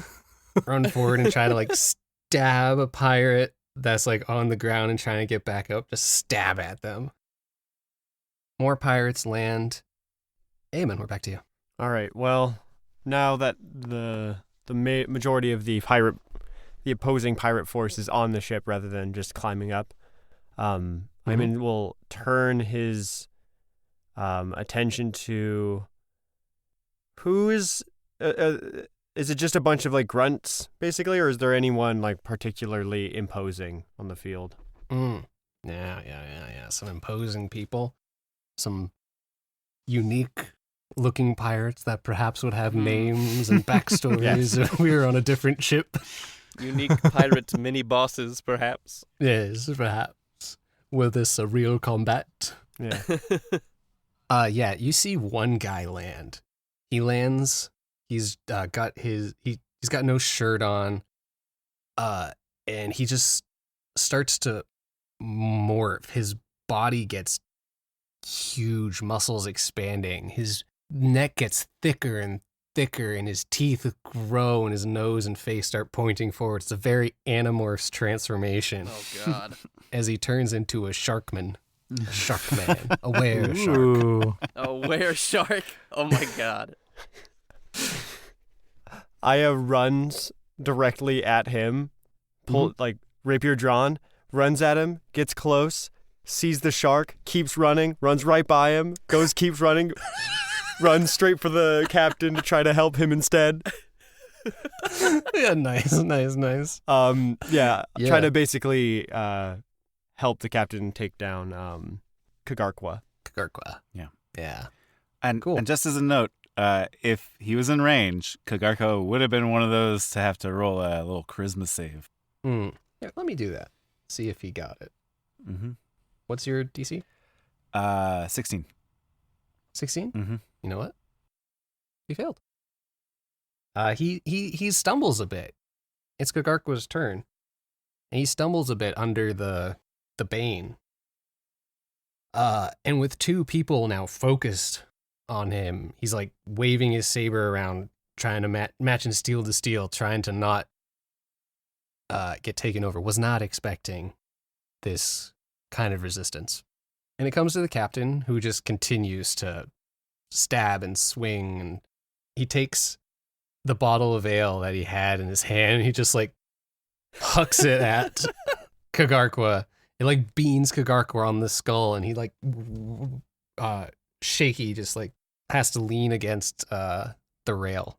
It's at that moment though, both ships open fire at the cannons. Who was the gunner? Twitch It's, and Tammy. Yeah, They were Tammy and Twitch. A dual team. Tammy and Twitch. Double Tammy team. and Tawilba Twitch. Twilba. Tammy and Tanarki, Twilba Tawilba Twitch. bickering and fighting below decks where the cannons are. Oh God. They're like in command, right? They're telling people to do the things and stuff, and then they just slap the cannons and fire them. Yeah, they hit good. They hit the ship. Splinters go flying, but on the other side, Kagarko's ship fires as well and just blows holes into the Purng Kiln. Gordo. So Gordo's actually a custom class. He's not Oh, right. a barbarian. He's a bruiser, which is from the One Piece, like a One Piece mod. So if you're fans of the show, maybe that makes sense to you. And so he has these special fury points that he gets to use during a fight. And one of those is to brute force, where he gets to take like a special shove action. So he's basically just like fighting, and then as a bonus action, trying to shove people off the boat, just like slamming into them and kicking them off. Nice. With enough force, hopefully, to not just knock off the boat, but land into the hull of the other boat. Mm-hmm. Like, it's a hard push. Yeah, you're doing that. You're doing that for sure, throwing guys. And as you turn to do another one, a were-shark man comes up to match might to might. What the fuck are you? I'm a were-shark! I'm gonna bite your face off! Oh my god. Is it still my turn? Or is this sure. okay. It's a Yeah, then I'm narrative gonna thing, so. as he says I'm a were-shark, Gordo looks at him and says, "Well, this is a beer." And in that moment, Ramsey just goes and like swipes at him. Nice. Yeah. Over to Bumbo. Well, what's it look like is happening? Are there people coming at me still, trying to? Yes, for sure. They all failed, so they're doing a bad job, but they're swinging. They like clip on the back of your shell and just pings off harmlessly. Okay. But they're focused on the task. Word. Yeah. Word. Let's see here. Well, what I want to do is I want to do a little tricky move here, and I would like to take my bonus action and Misty Step. Oh, About okay. 30 feet up in the air. Let's just straight up. Basically to be above where all the guys are running at me. And once I bamf up there, I tuck into my shell and just like shell bomb them. That sounds great. Yeah. I'm cool with that. You do. They come up, they're swinging their sabers, and you just gone. And they're standing there like, oh, I guess he ran. Well, I'll take control of the ship. That's what we were doing here. So they put their hands on the ship. Their hands touch each other as they're putting their hands on the ship, and they're like, oh. You appear 30 feet in the air, tuck yourself into the shell, and fall, and just... I'm totally crush. picturing Bowser in Smash Bros. Oh my god, for yeah. sure. Nice. You stand back up, take control of the ship again. Nice. Beautiful. Cam. Well, seeing that Bumbo has himself covered, and I can only do 3 scorching rays, is there anyone else of importance within 120 feet of me? Yeah. Actually, rather within 90 feet of me, sorry. Within 90 from up feet. here. Well, if we do the math on how high the crow's nest is in the air, and then... Well, I climbed down a bit to be I'm not gonna do a bit that. closer. I'm not going to do that, man. Okay. Actually, you do see a person, like, walks over to the edge of Kagarkwa's ship and just, like, does a little hop into the air, and you watch as the winds just, like, guide them onto the ship slowly. I don't like that. All right, well, I want to see what they're made of here. As soon as they land gracefully on the ship, so I have a background that gave me access to some wizard spells. Well, not just wizard and a mix of cleric. Just a few bonus things I can take when I select my spells. I'm going to cast a spell called Vortex Warp on this guy. What is that? Essentially, the target must succeed on a Constitution saving throw, or the target is teleported to an unoccupied space of your choice that you can see within range. The chosen space must be on a surface or in a liquid that can support the target without the target having to squeeze. I'm just going to, if they fail this, teleport them into the ocean. Yeah, okay. It's a liquid. Intelligence? It's a Constitution saving throw they have to make. Got it. What's your save DC? The DC is 16. Okay. No. Yep. They just land gracefully on the ship and then pop! Disappear. Into the waves they go. Beautiful. Nice. Sonny, having successfully stabbed someone on the ground, pulls the dagger back, looks around, wondering what to do, sees a number of pirates come upon them, sabers drawn, and raise it up to swing. And he's like, oh no. And Cam, you would notice this because you were looking down and you got crazy passive. Sonny just suddenly flies backwards. He just whips backwards like 10 feet in the air. Away as the sabers like hit the ground. And then Sonny scurries away. Nice. Cannon fire keeps going. Ayamun, it seems like you and the captain have a handle on Kagarkwa. The combination of Bane and 2-on-1ing him seems like you got him. When suddenly a cannon fires. I need you to do a deck save. Deck save. Save the deck. That. Save the deck. Okay, so. This is going to be horrible to clean up. Okay, I rolled a natural to roll a dick 7, which isn't great, but 14. 14? Yeah. Okay, yeah. Pretty good. You hear like the whistle of the cannonball flying through the air. You turn to look, and just in time, you like dive out of the way.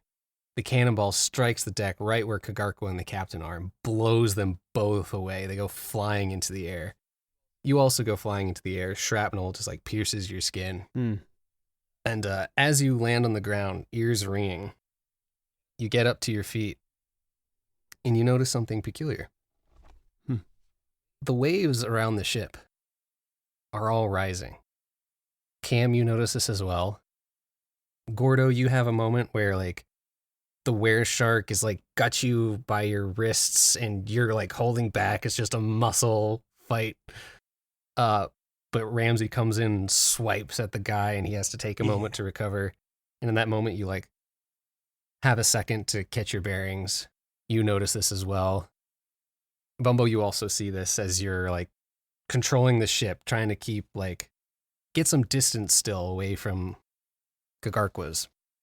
And then Sonny, who has made their way to like the stern of the ship, is like looking out and is horrified as the waves rise and these wriggling tentacles just break the surface. And you all, like, in your mind, know immediately what this is. You've heard the tales, you've heard the legends. And the little chant starts to play in your head. Let ye be woozy when the hobio comes a hobbling. And the tentacles just in the air, lightning cracks behind them, all descend, just crashing into both ships. Like, this thing is huge. It's encompassing both ships. Masts snap. You're dodging tentacles as well as you can, either just hacking at them or just trying to run away from them. You see Kagarkwa tries to shakily get to their feet, only to look up and to see a tentacle come up and just slam down on them and push them down below decks. Below decks, we see Moist Mitch just like trying so hard to get the water out of the ship. And the whole time, Ayamun, you look over and you see standing at the bow, Belle, who just does not move. I'm just on the ground, basically. Dazed, confused, ears ringing. What are we? And Belle is just standing there, just at like the stern of the ship, just standing there. As the ship's being ripped apart. They haven't helped in the fight at all. Yeah. I try to stand up, try to move towards them, but stumble back, sort of falling through as the ship is like a big hole in the ship, falling down underneath. I'm just gonna try to grab on and hold on for as best as I can. You try to grab hold as best you can, and a shadow encompasses you. You look up, and a tentacle falls, and it goes black. All right. Cam, you crawled a little bit down the mast.